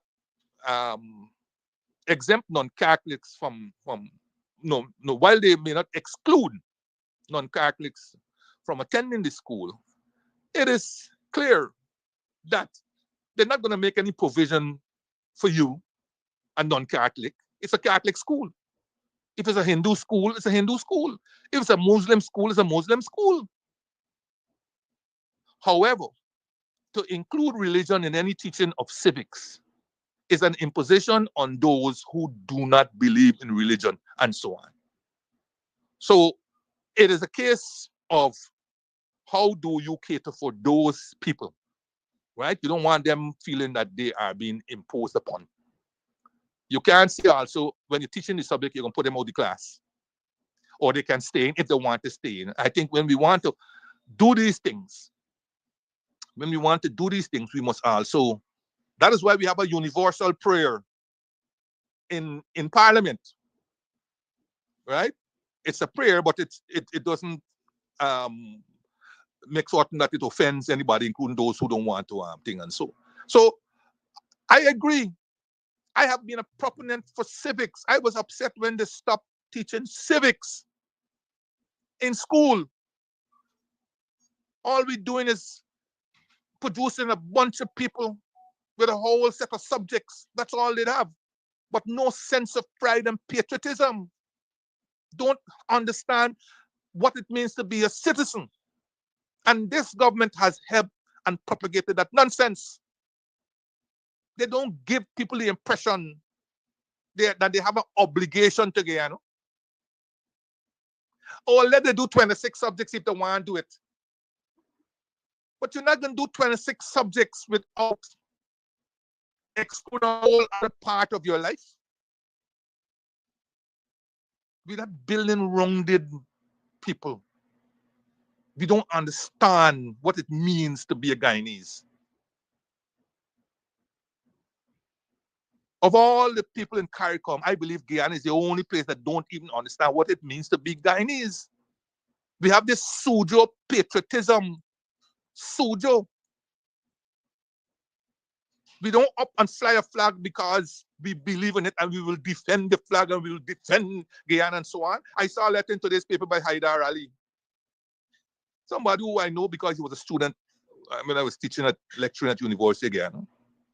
A good person, good at heart and so on. And he's talking and he's writing there, but Guyana is our own and we will defend it because all of us and we are included and united on this matter and so on. I asked Mr. Ali, has he talked to 100 people in various parts of Guyana over the last year or so? And hear what they will tell you about this unity that you're talking about. It is the first time I am witnessing since 1963-64 riots and the level of disunity that took place then. I am witnessing the same level of disunity in Guyana. And when you couple that with the fact that we have not been teaching our own citizens about citizenship, about this land, about patriotism and all these things. We have not been, we have confused them with mixed messages. There you have one people, one nation, one destiny, and you come in with this nonsense about one Guyana.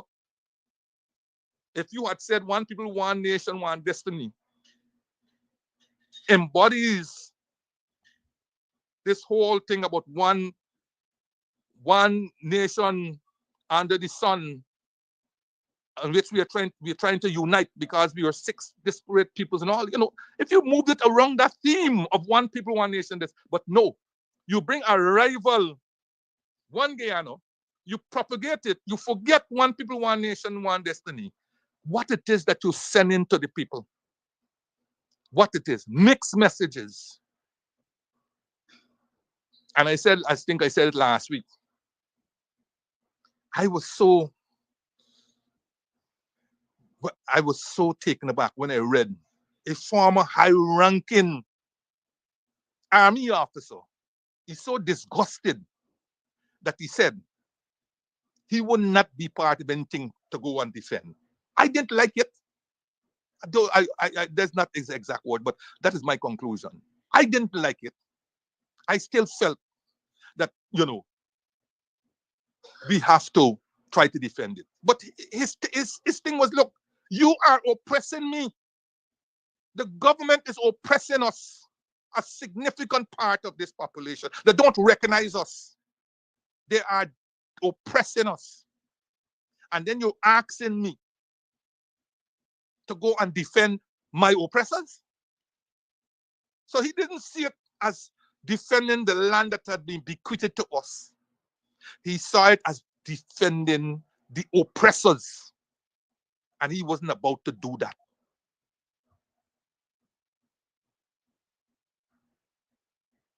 And instead of trying to unite our people, we have this situation of marginalization. You just only have to witness what took place at the United Nations a few weeks ago and the discrimination that has taken place. A good friend of mine was moved. He said, you know, Winston, I want to go into some black villages. I said, why? He says, man, it's a crying shame what is going on. You know, he said, it's like time stood still. He said, so he named me, I think 2 or 3. Buxton, he said Buxton, and I think 2 or 3 others. And he asked me if I could name some more black villages where he can visit, go in, because he wants to write some articles on it. This is not an Guyanese of African descent who is my good friend I'm talking about here. This is a non-African Guyanese who was moved to call me on this and ask me for some additional villages. So I gave him some more villages on, say, the East Coast, East Bank, Essequibo, Borbis, that he could visit. Time have stood still in these villages.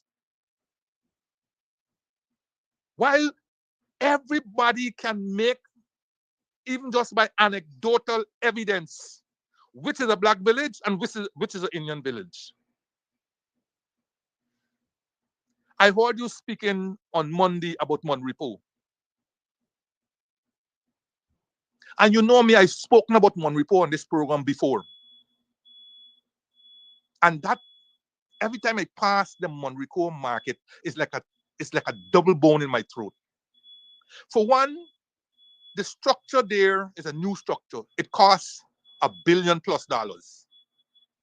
It's ugly for a market. Ugly. It is improperly done. You could see all of the, even as you pass on the road and you look at it, you could see the roughness of the finish. Very rough. But what gets me really, really moving on two fronts. The first front is, now that you have a market, a big market, and so on, there seem to be more vendors outside than inside. You don't want to pass there on Saturday mornings. The traffic comes to standstill. Why would the government build $1 billion market and still allow vending on a highway? Why? But that continues. And the chaos there, there's a police outpost, but no police out there directing any traffic.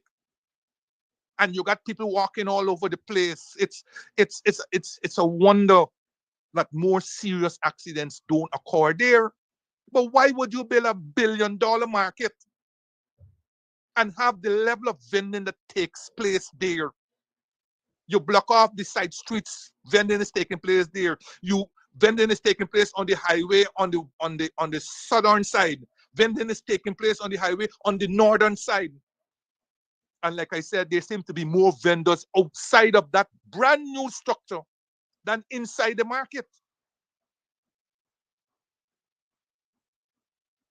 And then, as I said, that was number one. And number two, as I said on this program before, the Monrepo market was built with Basic Needs Trust Fund, which is a grant fund of the CDB. Grant fund.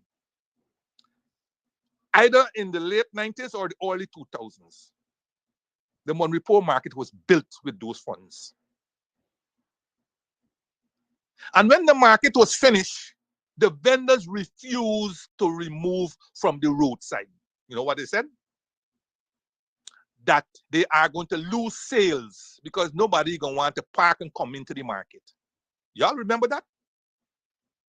So when you pass Monrepo going east, you saw all of these little sheds that now became shacks.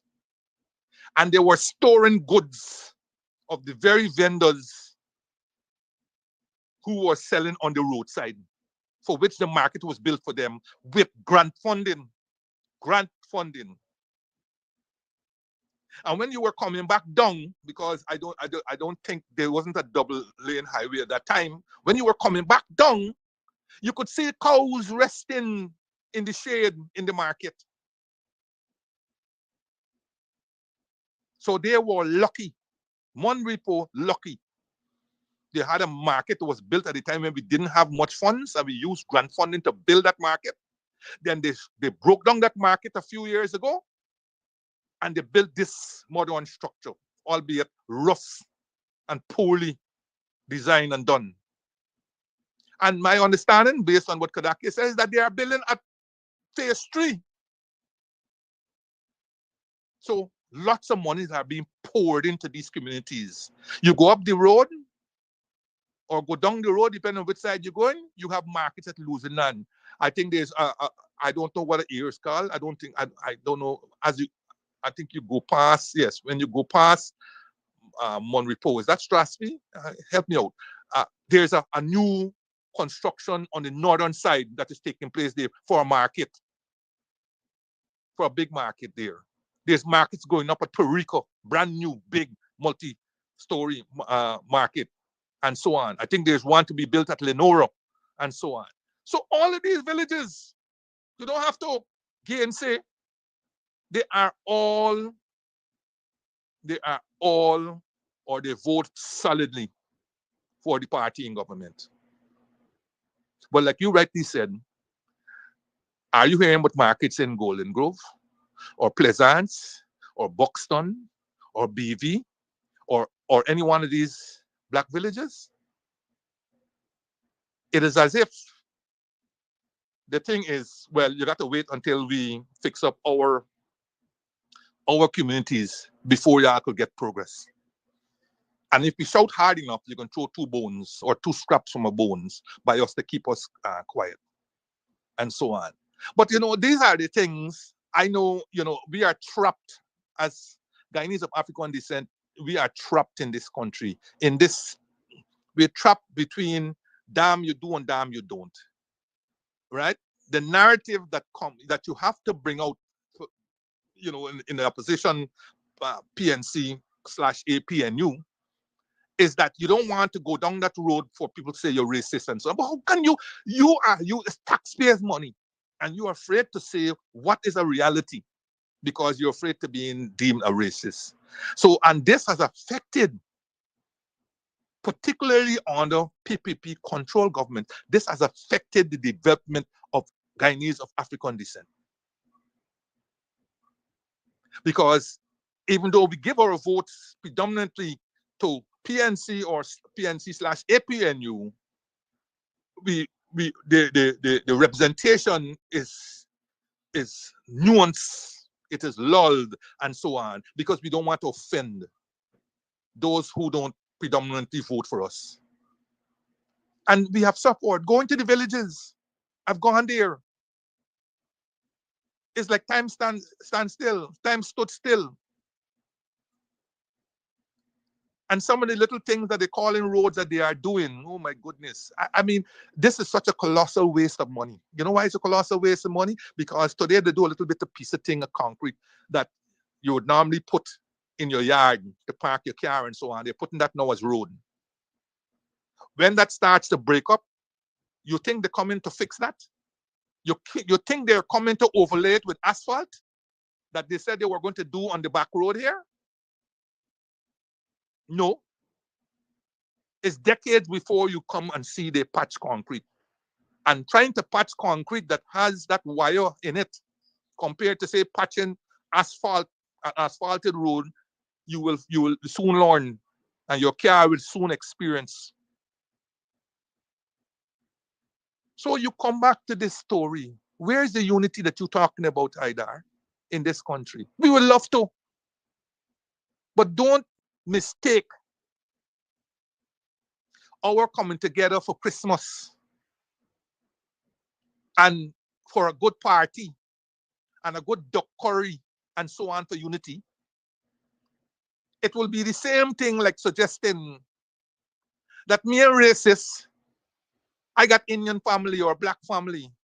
Me a racist because I'm Afro-Guyanese and I got Indian son-in-law or daughter-in-law. How does that make you not, you know, or your outlook not being racist? But I've heard that. I've heard that before. I heard that from a former minister of the then PPP government. How they could call me racist when my daughter's married African men. Not that we call them African, we call them red people, but we said they're African. So we have this false sense of thinking we are going to unite. If Venezuela, not if, as Venezuela ratchets up its rhetoric and has now seemed to have a strategy in place of using militia people and soldiers, put them in CVs and having them shoot across the border at our people. Earlier in the year, 6 of our people were ambushed. But I don't know how long we can be able to carry out this sparring because it's ultimately going to result in fatalities. And I keep asking on this program, what it is our strategy. Where is the people of Guyana in all of this? Because you were thinking as if something flare up, that we are going to up our cutlass and our whatever and head for the borders. We are not being informed of anything. The parliament is a joke. Poor Amanzo have talked till she blew on her horse about trying to get the parliamentary committee on foreign affairs to meet. We have talked about setting up a parliamentary committee on borders. No. They set up some institute on borders and just for the study of borders and whatnot. My good friend I believe, is a part of it, Mark Horton and so on, excellent person and so on. But that is not a substitute for what has to take place in Parliament. And who is that unit reporting to anyhow? If they're being financed from taxpayers' money, then some reporting of their activities to Parliament must take place. I don't know that has begun. But the people of Guyana continue to be in the dark. And I always say, compare this to how the strategy took place in the 60s and the 70s and the 80s in our very dealings with Venezuela. Today, all of us going our merry way. On the 25th, the day before, on the 20th, when you ask the most recent side gaff that was given by Ali, oh, don't worry, we have things under control. We are monitoring our borders closely, whatever that means, and we are keeping our allies or whatever informed. Well, you think allies and informed? They got satellites and everything else, and they know what's going on long before you could even tell them what. That's number one. They know. But it's good that you're keeping them informed. And I am happy that more than any other time, particularly the big countries, appear to be on our side, because that wasn't the case during the Barnum time and so on. Particularly America didn't express the open siding with Guyana as it relates to the Guyana border controversy, even though 2 Americans were involved in the arbitral proceedings of 1899. 2 top-notch Americans were involved, but yet they didn't openly side with Guyana where this matter was concerned. In fact, the impression you got is that they sided with Venezuela. And why? Because matters haven't really changed in that regard. About 3 years ago on this program, I sought to indicate that America, like all those big countries, including China, they only have permanent interests, not permanent friends. We tend to think that America is the only country that has no permanent friends, only permanent interests. But all of those countries, they have the same motto. Don't be fooled by the dragoon charm of China. I saw a picture today with Todd and the foreign minister of China meeting in Beijing, and the Chinese foreign minister giving the same charm. Guyana was the first country in the Caribbean to recognize China, bring China out to the coal and whatnot and whatnot. We suffered a lot for doing that. A lot for doing that. And while not being ungrateful of the help that China has given, And I don't feel personally, that we have gotten our just desert for that suffering that we took, that bold step that we took place. I mean, China will give you the odd grant here, the odd grant there, and so on. You know, they do Jovier Park and so on, you know, these little things and so on. And then, you know, you talk about, you know, the loans and so on. Loans you got to pay back. You got to pay back loans, number one. And number two, Chinese loans come with almost 100% Chinese involvement. They bring their own workers, their own materials. You virtually get very little from them, and then you have to pay back their loans. Right? You have to pay back their loans, and you have all the disadvantages of exchange rate of yuan to or renminbi to US dollars and all this kind of thing. If you don't trade with China, how are you going to pay them back in renminbi? So you have to pay them back in US that convert to yuan. So all these different things. So don't be fooled by the dragon's charm. Nothing comes for free. But the reason why Venezuela will always remain in play, and we should not be charmed by this all of a sudden wake up that America has given us and they're siding with us. Let us be bold enough to understand. I said this 3 years ago. 3 years ago in 2022. Let us understand. America has no prominent friends, only interests, prominent interests.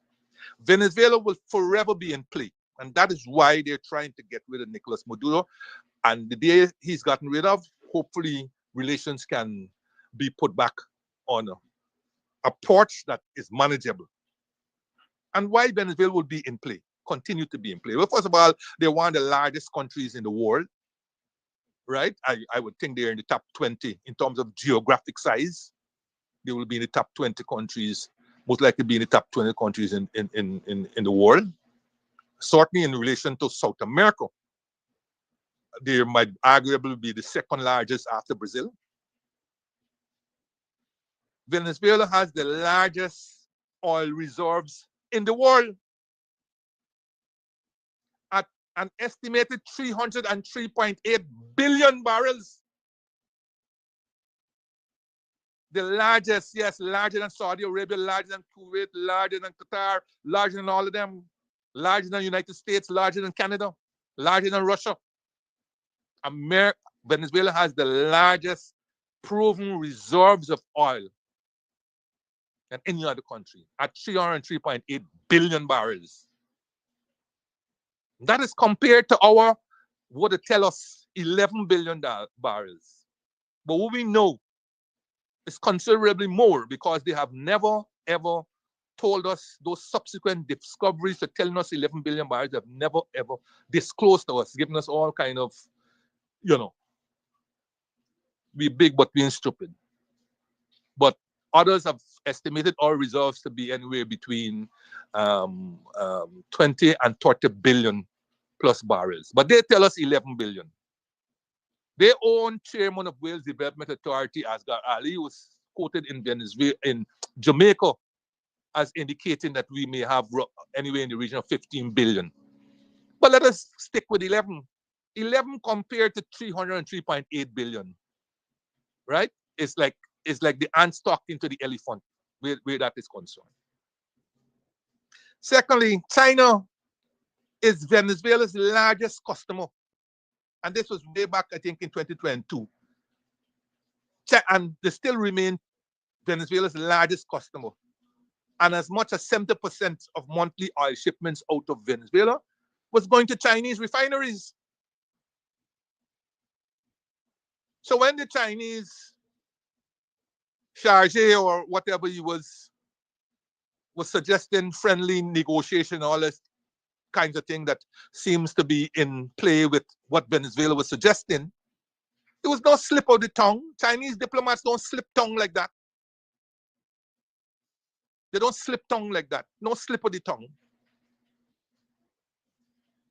That is their policy because in their eyes, Venezuela is worth far more than Guyana. And that is why I said we have not used or put in play the fact that we suffered a lot for our policy back in the day.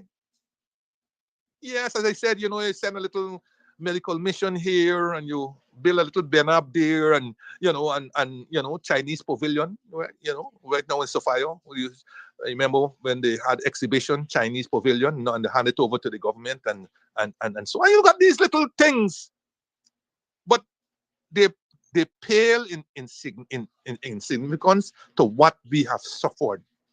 First China, then Cuba. I think China was 1972, and Cuba might have been soon thereafter. But compared to Venezuela, we are a little mouse in China's thing.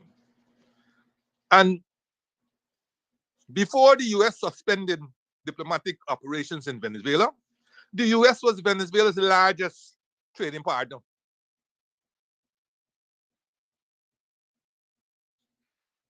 All of those things are in play.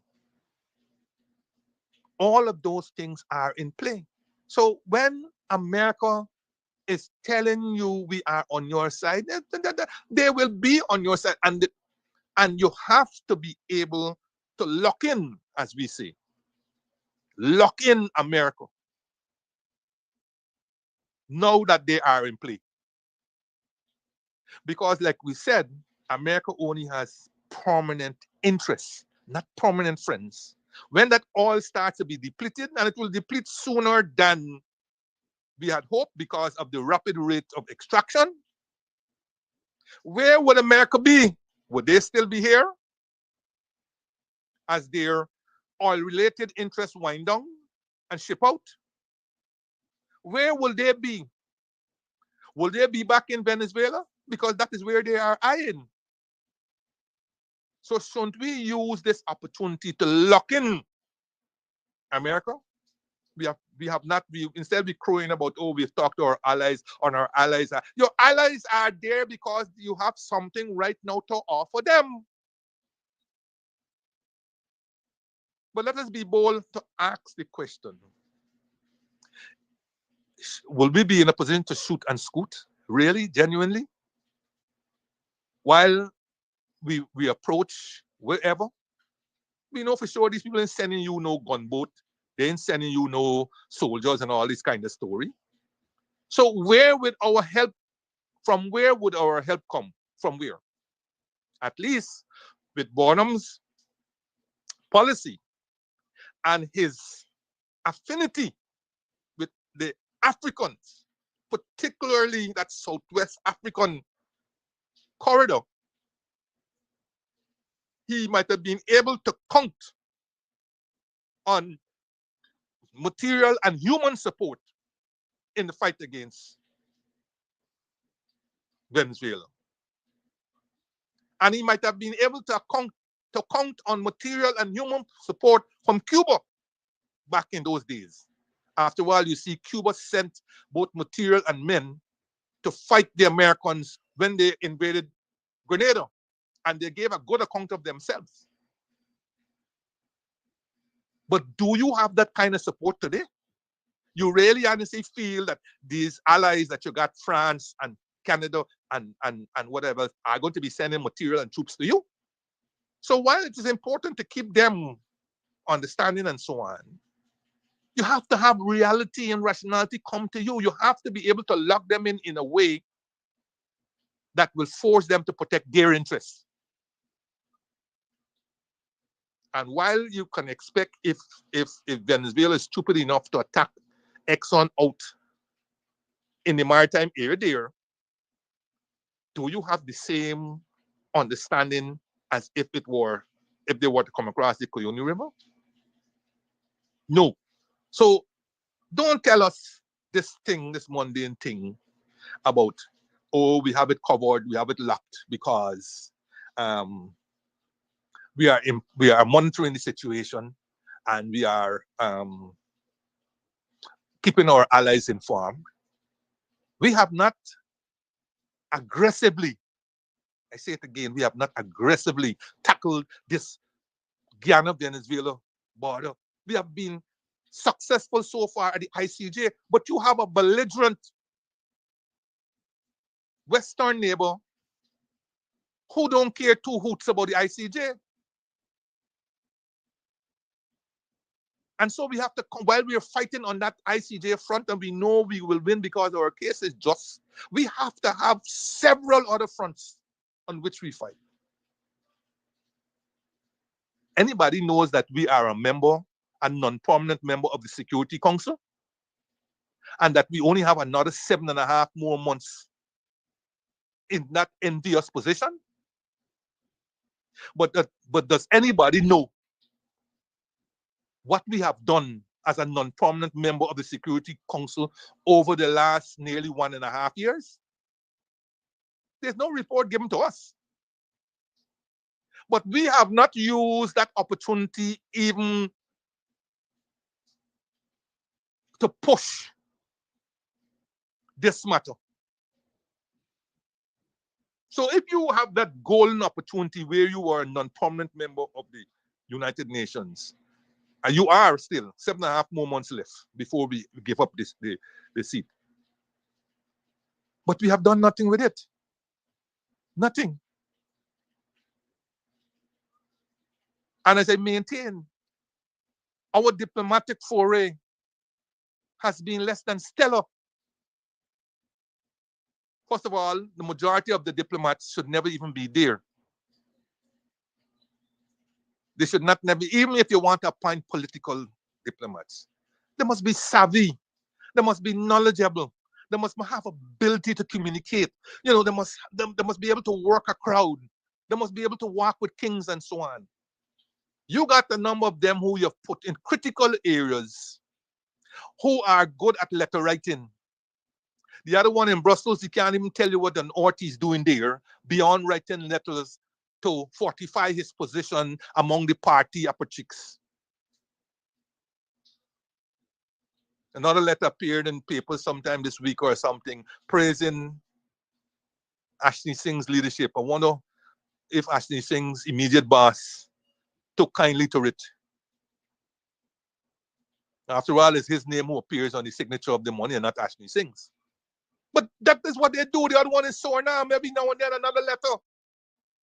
But they're not telling you how they're improving relations and how they are making certain that, you know, Guyana's interest is being looked after.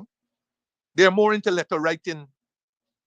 I haven't heard from the other one in Washington recently, but be assured he may have a letter next week. It's like they're taking turns rather than promoting Guyana's interests.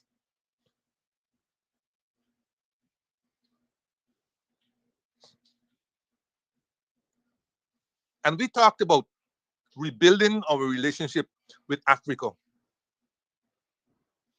We already got a relationship with India. Though, of course, I don't know, you know, we tend to think that because we have historical and cultural roots and all this kind of thing, that will be enough. But if we don't use that and work it, don't tell ourselves that it will just happen magically. India trades heavily with Venezuela. You ain't selling them the oil, therefore they got to get the oil from someplace. China, as I showed you, is a big investor and trader with Venezuela. And so, while it's surprising, it should come as no surprise that in the last round of the ICJ, the voting was 12-3. And numbered among the three were India and China, who opposed. We're trying to make little light of it and all this kind of thing. But those are significant developments. Reality is not stepping home. It's not stepping home. Those countries got to live. And while we might be emerging as some kind of player, certainly within the CARICOM region and so on, We have a far way to go internationally as a player. And in fact, internationally, we'll never be a great big player. We may fight a fight that is inconsistent with our size, but we will never get there. And these big countries, China and India, the two largest in terms of population, they have bigger fish, and so on. And when it comes to their interests, cultural and all these kinds of things, and the fact that we bring China out to the cold in 1972 and all this kind of thing, ain't gonna play much anymore. Ain't gonna play much anymore. And by the way, as an aside, I saw Todd telling the Chinese, well, we welcome more investment. I think sometimes, even if you want to say that, you should have a roundabout way of saying it. Because quite frankly, knowing what America is all about, you will not want to go there and say you want more Chinese investment. You may want it, but you know, you have to be very diplomatic about things. And that in any case, some assessment, some study must be done about the Chinese involvement in Guyana. All aspects of it, economic, financial, cultural, and so on, to understand how we will shape our future policy. It may tell you, look, for the time being, we don't think we want any more Chinese investment in the economy because they're locked in all kinds. In all kinds. It will help you readjust your policies. Because you have a scenario in Guyana where the Chinese are not only involved in construction and other investments related to monies borrowed from the Chinese institutions or monies borrowed from the international financial institutions where China is a member and therefore can participate. You have a scenario now in Guyana where the Chinese are participating substantially in our public sector investment program. In other words, then they are using monies generated from internal sources. They're building schools and pathways and all these different things. Chinese built St. Roses, a school that was taken away from a Guyanese well-known contractor and given to the Chinese contractors to build. And guess what? A number of the Chinese firms who are now established in Guyana brought in all of their equipment duty-free for a specific project. And they were meant to take those equipment out at the end of the project. But what? Those equipment remain in Guyana and are being used to tender for other projects in Guyana.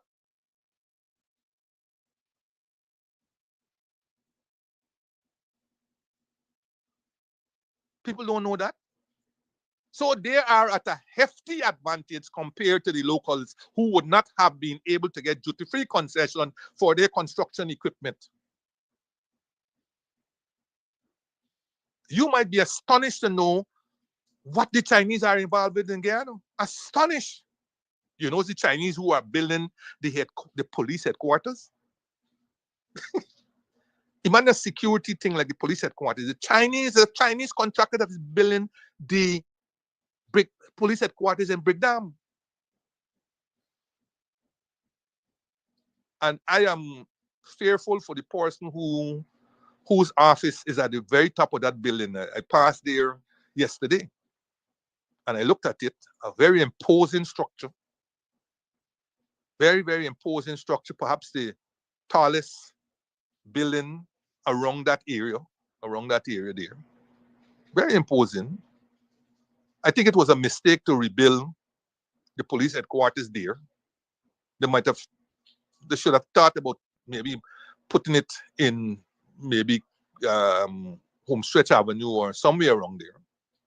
But to build it in that congested area, I don't know where they're going to find parking.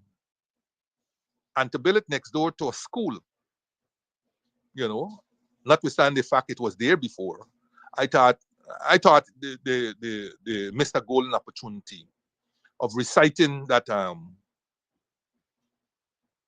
police headquarters away from Big Dam, and now to put such a building in Big Dam. I know Big Dam had lost its architectural thing and so on a long time ago, but to recite it, to cite it there again is so much of a problem. But like I said, it's there already. But back to the Chinese, I think it is time the government steps back and do a comprehensive study of the Chinese involvement in the economy and allow that study to inform its future policy and diplomatic and other stance. Don't just run out there and how we want more Chinese investment. Lord knows we have Chinese investment all over, in manganese, in bauxite, in shipping, in construction, in mining, and carefully, the word minerals form part of the discussion. Do we know how many Chinese are in our forests and in our minerals? So I think we need, and then little things like supermarkets and commerce, and is that one or two? I'm amazed. I mean, every day I walk, I go, I drive a street that I haven't driven in the past, and I'm not only amazed, I'm shocked by the number of Chinese supermarkets that are in that one street. I mean, we grew up with our Chinese friends, and they were heavily into cooking, Chinese restaurants, Lau Min and Chow Min and Babuayo and so on, that we grew up with. Excellent food, Chinese or local Chinese, or excellent food. But to be swamped by all of these Chinese outlets, swamped, I don't feel comfortable as a Guyanese, number one, and a Guyanese of African descent. I don't feel comfortable. I don't feel comfortable that I can't run in by the corner shop, you know, and buy the little things and gaff with the owner and so on. I don't feel comfortable. And then you ask how there's a foreign exchange short. And again, I was to do foreign exchange today, but these other matters keep stepping in. But it's not that foreign exchange is not critical. I have to do that one way or the other next week, because I saw an article in the online newspaper called, I think it's Guyana Standard or so on, in which the Mohammeds are putting out their reasons why we have this foreign exchange shortage. And like I said the last time, these patches that we're doing, throw 100 here, throw 35 there, and so on, can't solve our foreign currency problem. And they have put out a number of reasons there, and they've put out some very dire things there. We'll perhaps look at it next week again. But you know, they got these other issues that are upon us that sometimes those have to take a backseat, you know. So the Venezuela matter that is upon us, literally, where our nation is not mobilized, not to go and fight, but mobilized in consciousness,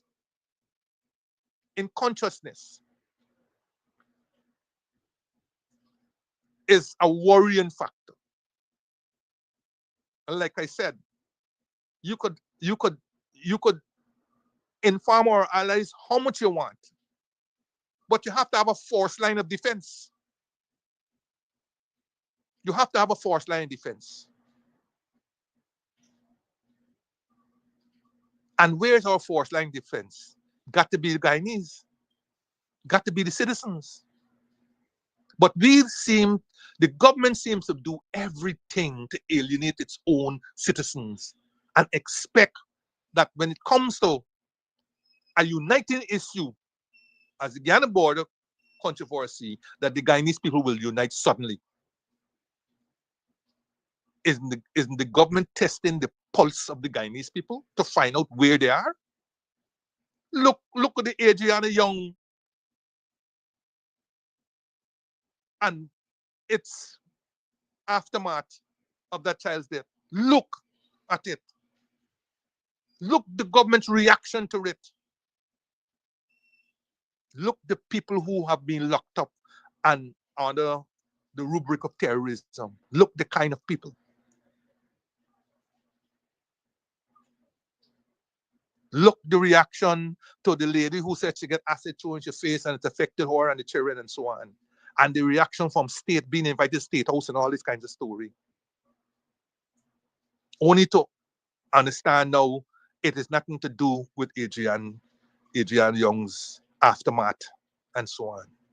But the thinking when it comes to one set of people forces the thinking and the reaction when it comes to another set of people. And you are expecting that you got unity of consciousness and so on, that we are going to turn up and run to the other and thing. As I said, as much as we are fractured in the 70s and the 60s and so on, when it came to the Ghana-Venezuela border controversy, we were far more mobilized and organized than we are today. And that should be a worry to the presidency, because Maduro don't miss anything. And with all the spies that they got among those 40,000 plus Venezuelans that they got in this country that they're cudgeling, we're in even more dire straits than we think. We got to be a people who have been broken not only by slavery and indentureship, but by something else.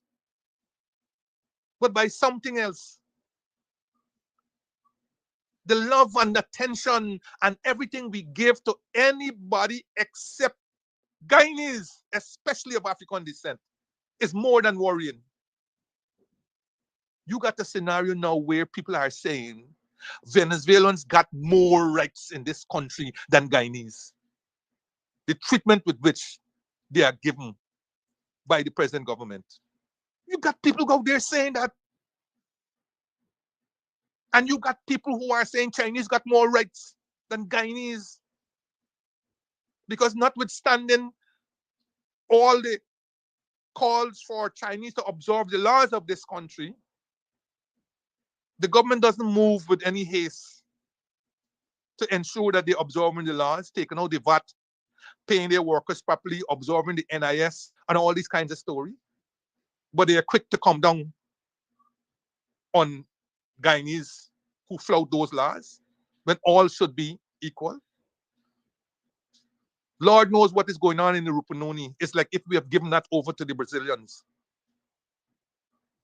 But it seems any other ethnicity, race in Guyana can get more rights than Guyanese.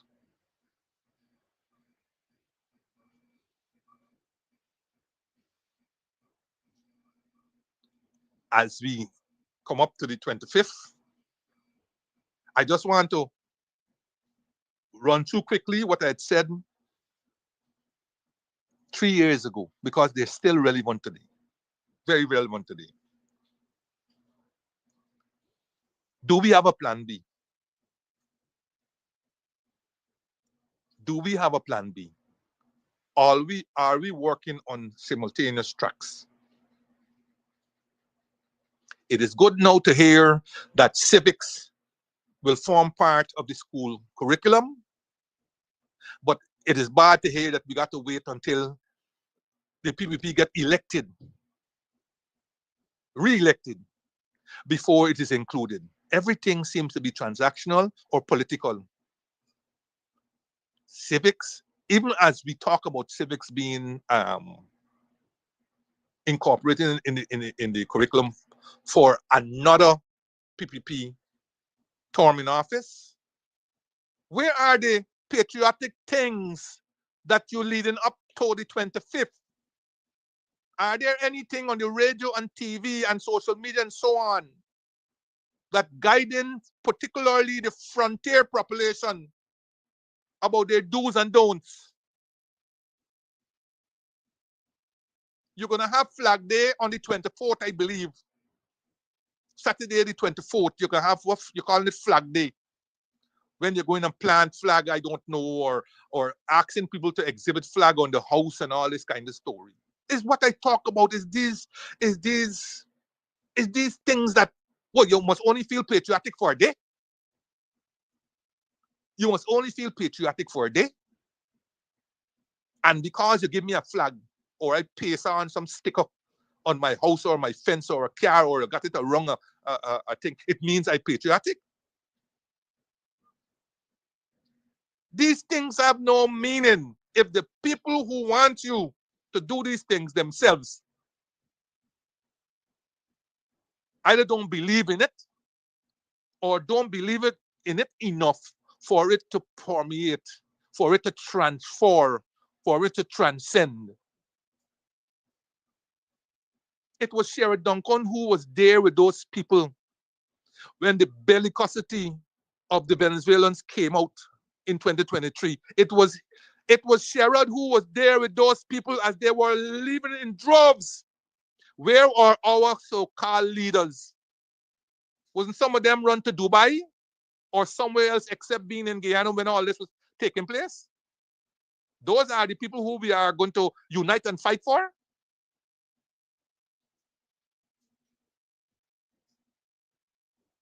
You got to believe in it.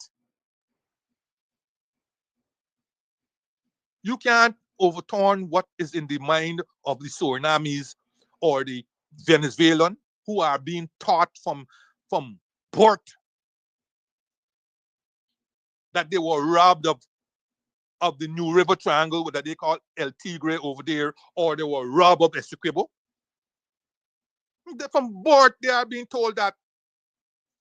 But what are our people being told from birth? Nothing. What are our people being celebrated for getting 26 subjects at CXC? But if you ask them to recite or to not sing, but say the first or second or third or fourth stanza of the national anthem, they can't do it. They can't do it.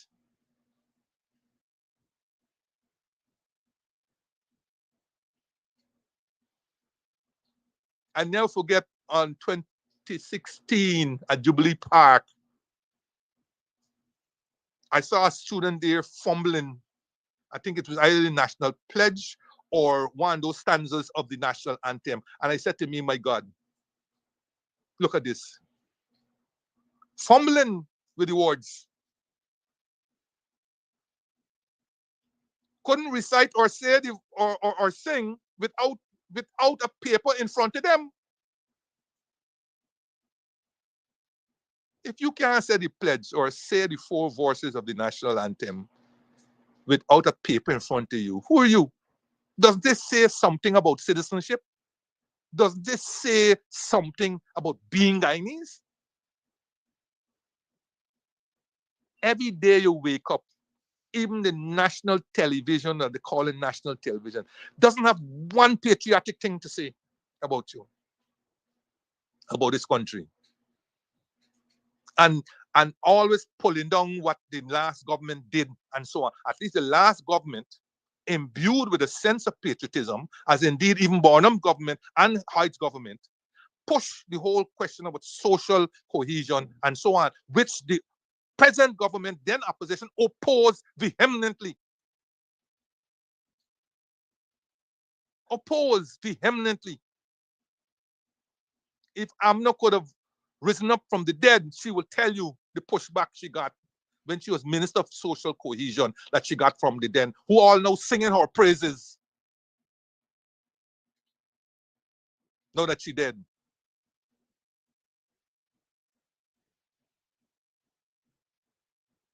And of course, I said the conflicting message and messaging.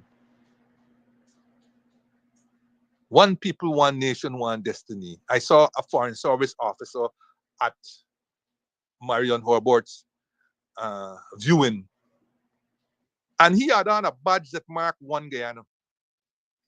One of those pins that you pin on your lapels or your jacket. I didn't even know they had those. One Guyana. So don't matter what they say, that is what we're doing. We're phasing out our national motto, which is in the Constitution and recognized under the Constitution.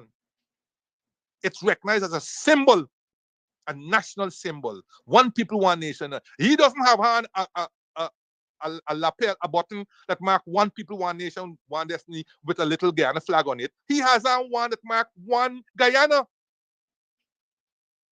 proudly displayed on his lapel and on his jacket. As I said, I didn't even know they made all those pins and so on. So the confusing messaging doesn't add, it doesn't help.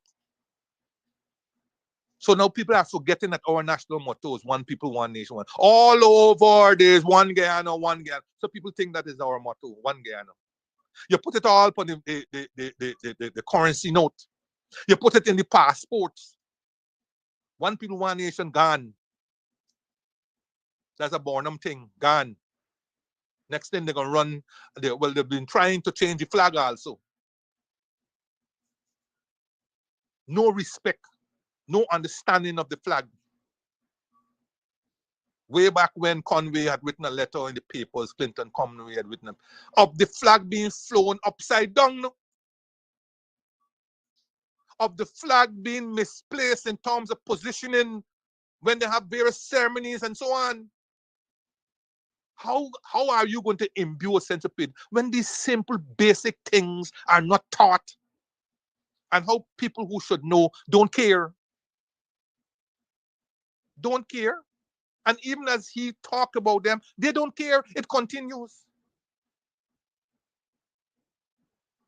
So, as I said, you can't transcend what you don't believe in. Because that is what it gives the impression of. If it didn't have nothing to do with money, then man, them things for them other people.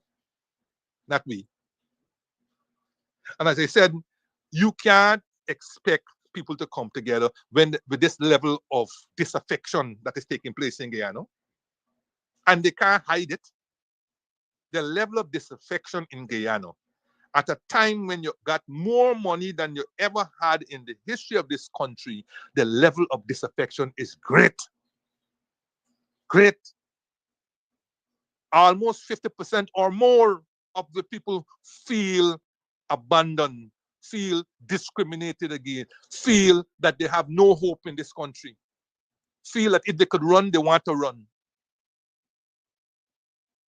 How are you going to have a scenario like that in a population that is only 800 and something thousand people? Already at a disadvantage in terms of Venezuela, 11 million or how much people that they have, with an army of 1 million plus.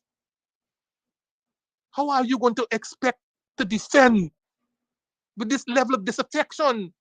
You expect overnight because you hello Guyana, Venezuela think that they are going to thing, and you're not being told to shoot and defend at all costs. You're being told to shoot and scoot, shoot and run. Scoot means to run. You're not told to hold, as Churchill would have told the Englishmen. If the Englishmen had run, today England would have been in the hands of Germany. And if Russia had run, today Russia would have been in the hands of Germany. But instead, Russia, over how many millions? Russia lost the most people in the Second World War, defending their motherland and their fatherland and whatever it's called. But we are being told to shoot and scoot. That is our defense and our strategy. And as I said at that time, we have no frontiers policy. At least on the bottom, as I said, we had national service, we had people's militia as a reserve, we had the army, and so on. And they all used to support each other. We have no frontiers policy for whatever it is worth. Whatever it's worth. We have so much money. We have so much money. Consider opening a national service, critical national service centers at the frontiers, reopening them. Papaya is there. I mean, Papaya might have been taken over by Bush again, but it wouldn't take too long to open it, given the money that we have. And these centers, as in the past, they served as also educational outlets. in addition to the military and paramilitary exercises that they were done, they serve as education where people learned a trade, people did all kinds of things. There are a lot of people who could testify to the discipline and the educational achievements that they did under the Ghana National Service. What is wrong with that? If you don't want to call it Ghana National Service because it's sung to Bornum and sung to PNC, you call it whatever you like. But it will be a frontiers policy where you're billing from the circumference or the margins coming in rather than trying to build from the center going out. It will take you a long time to build from the center going out. So start at the critical margins and populate coming into the center. And you could do that fairly quickly with the Ghana National Service. One of the reasons why you have all of these problems in society is not so much that they didn't learn physics and so on, civics and so on. That's part of the problem. But it is that we have not harnessed these people's creative energies, and those creative energies have now been turned into levels of destruction. Let us harness their energies under this rubric instead of locking them up under this terrifying terrorism charge. Let us give them an option. And that option would have been, look, go in the National Service, serve some time, get some discipline, get exposed to handicraft, handiwork, trade, mechanic, whatever the case may be. But you will take them off the road and you will have their energies released in a controlled environment. But no. First of all, they don't look like we. So we could treat them anyhow. We're going to lock them away in a prison. Like if prison is going to be their way to rehabilitate them. It has never been shown that if you lock people away in prison, that their reintegration into society will be as if they didn't have that stigma in front or behind them.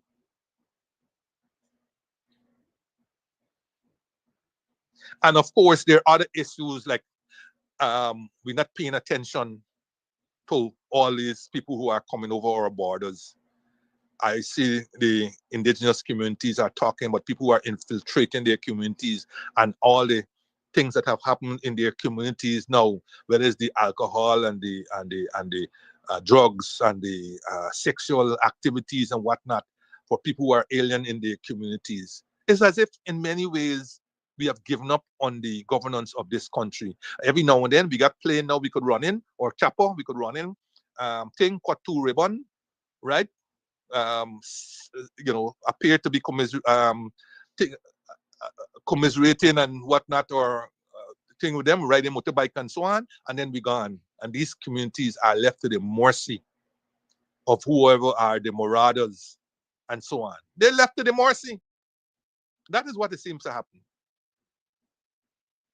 And our relaxation of the registering of boards and so on. So there are a lot of these issues, and Flag Day or no Flag Day, it is not too late to tell us how we as citizens can be mobilized, organized, and how we can be made aware given the impending threat of the elections. Now, I don't know where, as I said, I don't know where they are going to be holding these elections.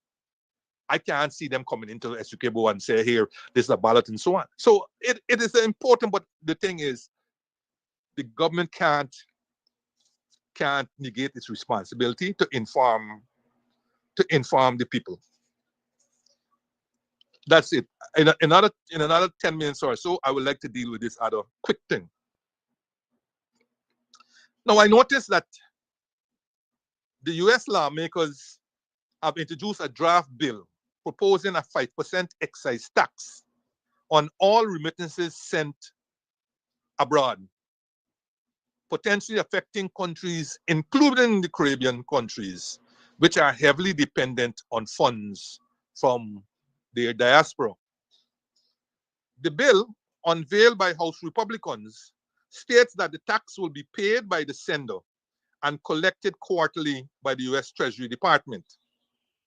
This development is the latest in a series of tough measures under President Trump's administration, which has recently ramped up its immigration and trade policies. Now, this is a very serious development, um, not only for Africa, Mexico, and all these other different places, but particularly for small countries of the Caribbean. As you well know, the Jamaica, Guyana, OECS territories, and to a lesser extent, I believe, Barbados and Trinidad, but all countries in the Caribbean depend heavily on remittances, right? These are direct transfers coming out from the Western Unions and the MoneyGrams and so on, from our relatives and friends and so on who are in United States. To give you an indication,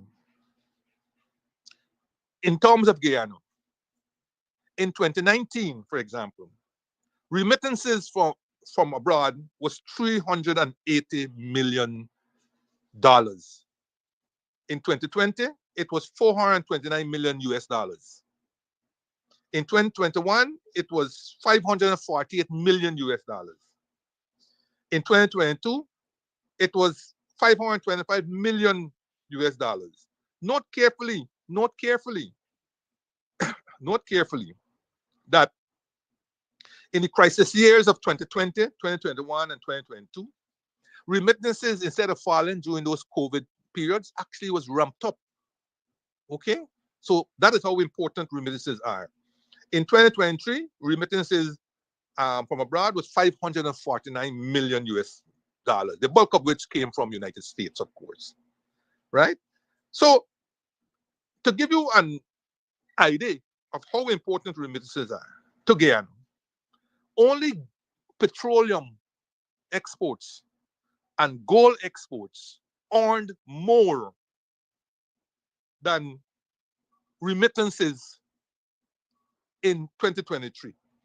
And I think in 2024 also, and also in 2025. So in other words then, notwithstanding how much money we are earning from our oil sector, remittances remain a vital component of our export earnings and for our citizens who don't feel that they are part of this oil-related development. So rather than easing and abating, remittances have ramped up and form a critical part of our economy.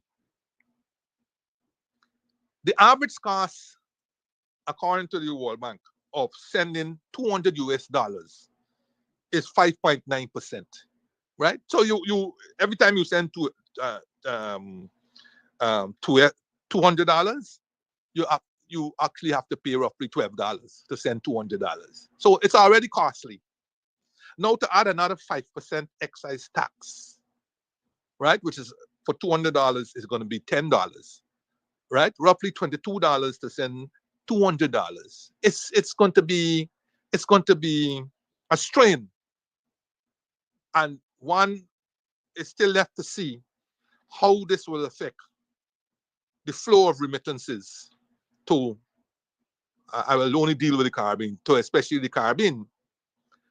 For one, I think what is going to happen is that creative ways are going to be found for sending money. Those creative ways, for example, exist in a major way in, I believe, in the Middle Eastern countries, right? Where you have, I don't know what name they call it, runners, who when they're going back home will take home a range of money for different people and so on. We have that here, but in small ways because we don't trust each other. All right, so nobody is going to be trusted with bringing home, 1,000 US for the family down here and so on because we don't. But it happens. It happens. I know that I've been asked to bring home small amounts of money for people, but it's all an issue about trust. But I think this may be one of the avenues that people may wish or use. People may very well also use the scenario that we had back in the 70s and so on, when we didn't have foreign currency. So what used to happen is that people will make an arrangement where the Guyana dollars will be given here and the US dollars will be paid to somebody in the United States, right? So perhaps more of that will happen. Perhaps we'll have more barrels being sent with goodies here, although some people are arguing they much prefer to get the money and buy here than have it come through barrels for issues to do with time and all kinds of stories. But this is a development which should be tracked, which should be known, and our people in the Caribbean, we should begin to lobby their lawmakers and so on against this idea, against this bill, to lobby against this 5% excise tax, because it's an imposition that is going to hurt the Caribbean and remittances coming to the Caribbean.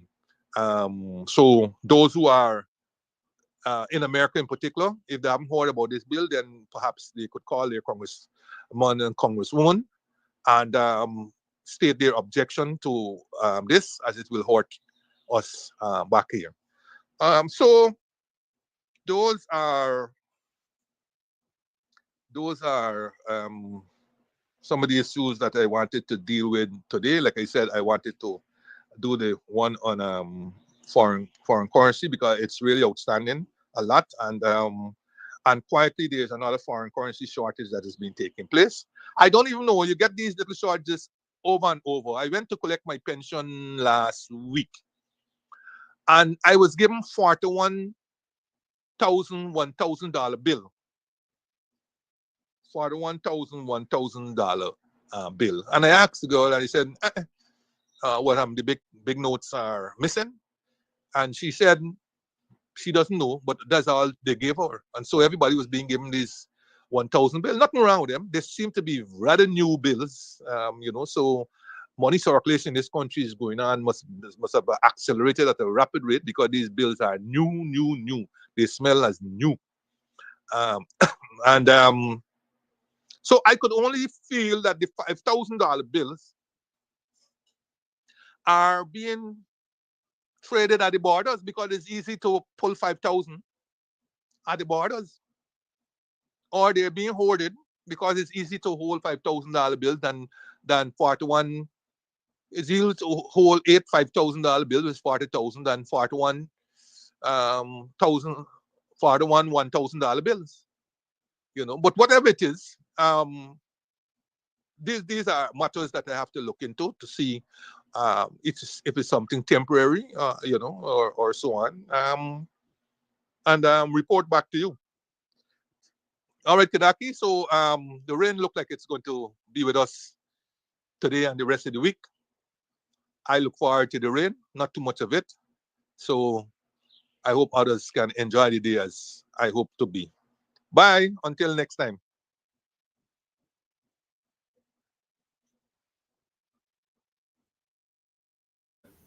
Thank you, Mr. Jordan, and thank you, viewers, for tuning in. It's now 22 minutes past the 9 o'clock hour, and I know you've had a good time listening to Mr. Jordan. I wish you a pleasant rest of the Thursday and hope to see you tomorrow morning. And we're going to continue to talk about the things. Tomorrow is Free Talk Friday, of course. Yes, you're getting that echo there. Give me 1 minute.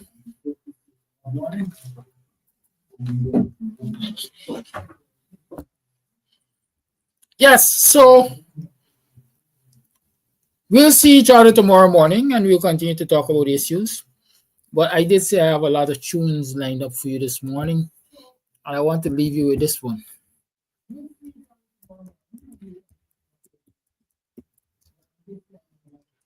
Remember, the fact is, the scripts are among us.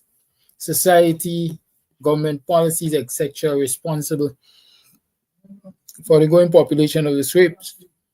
These things, these issues, these phenomena have been addressed before, And here's Buju Banton telling us why he is or why people are the way they are, circumstances.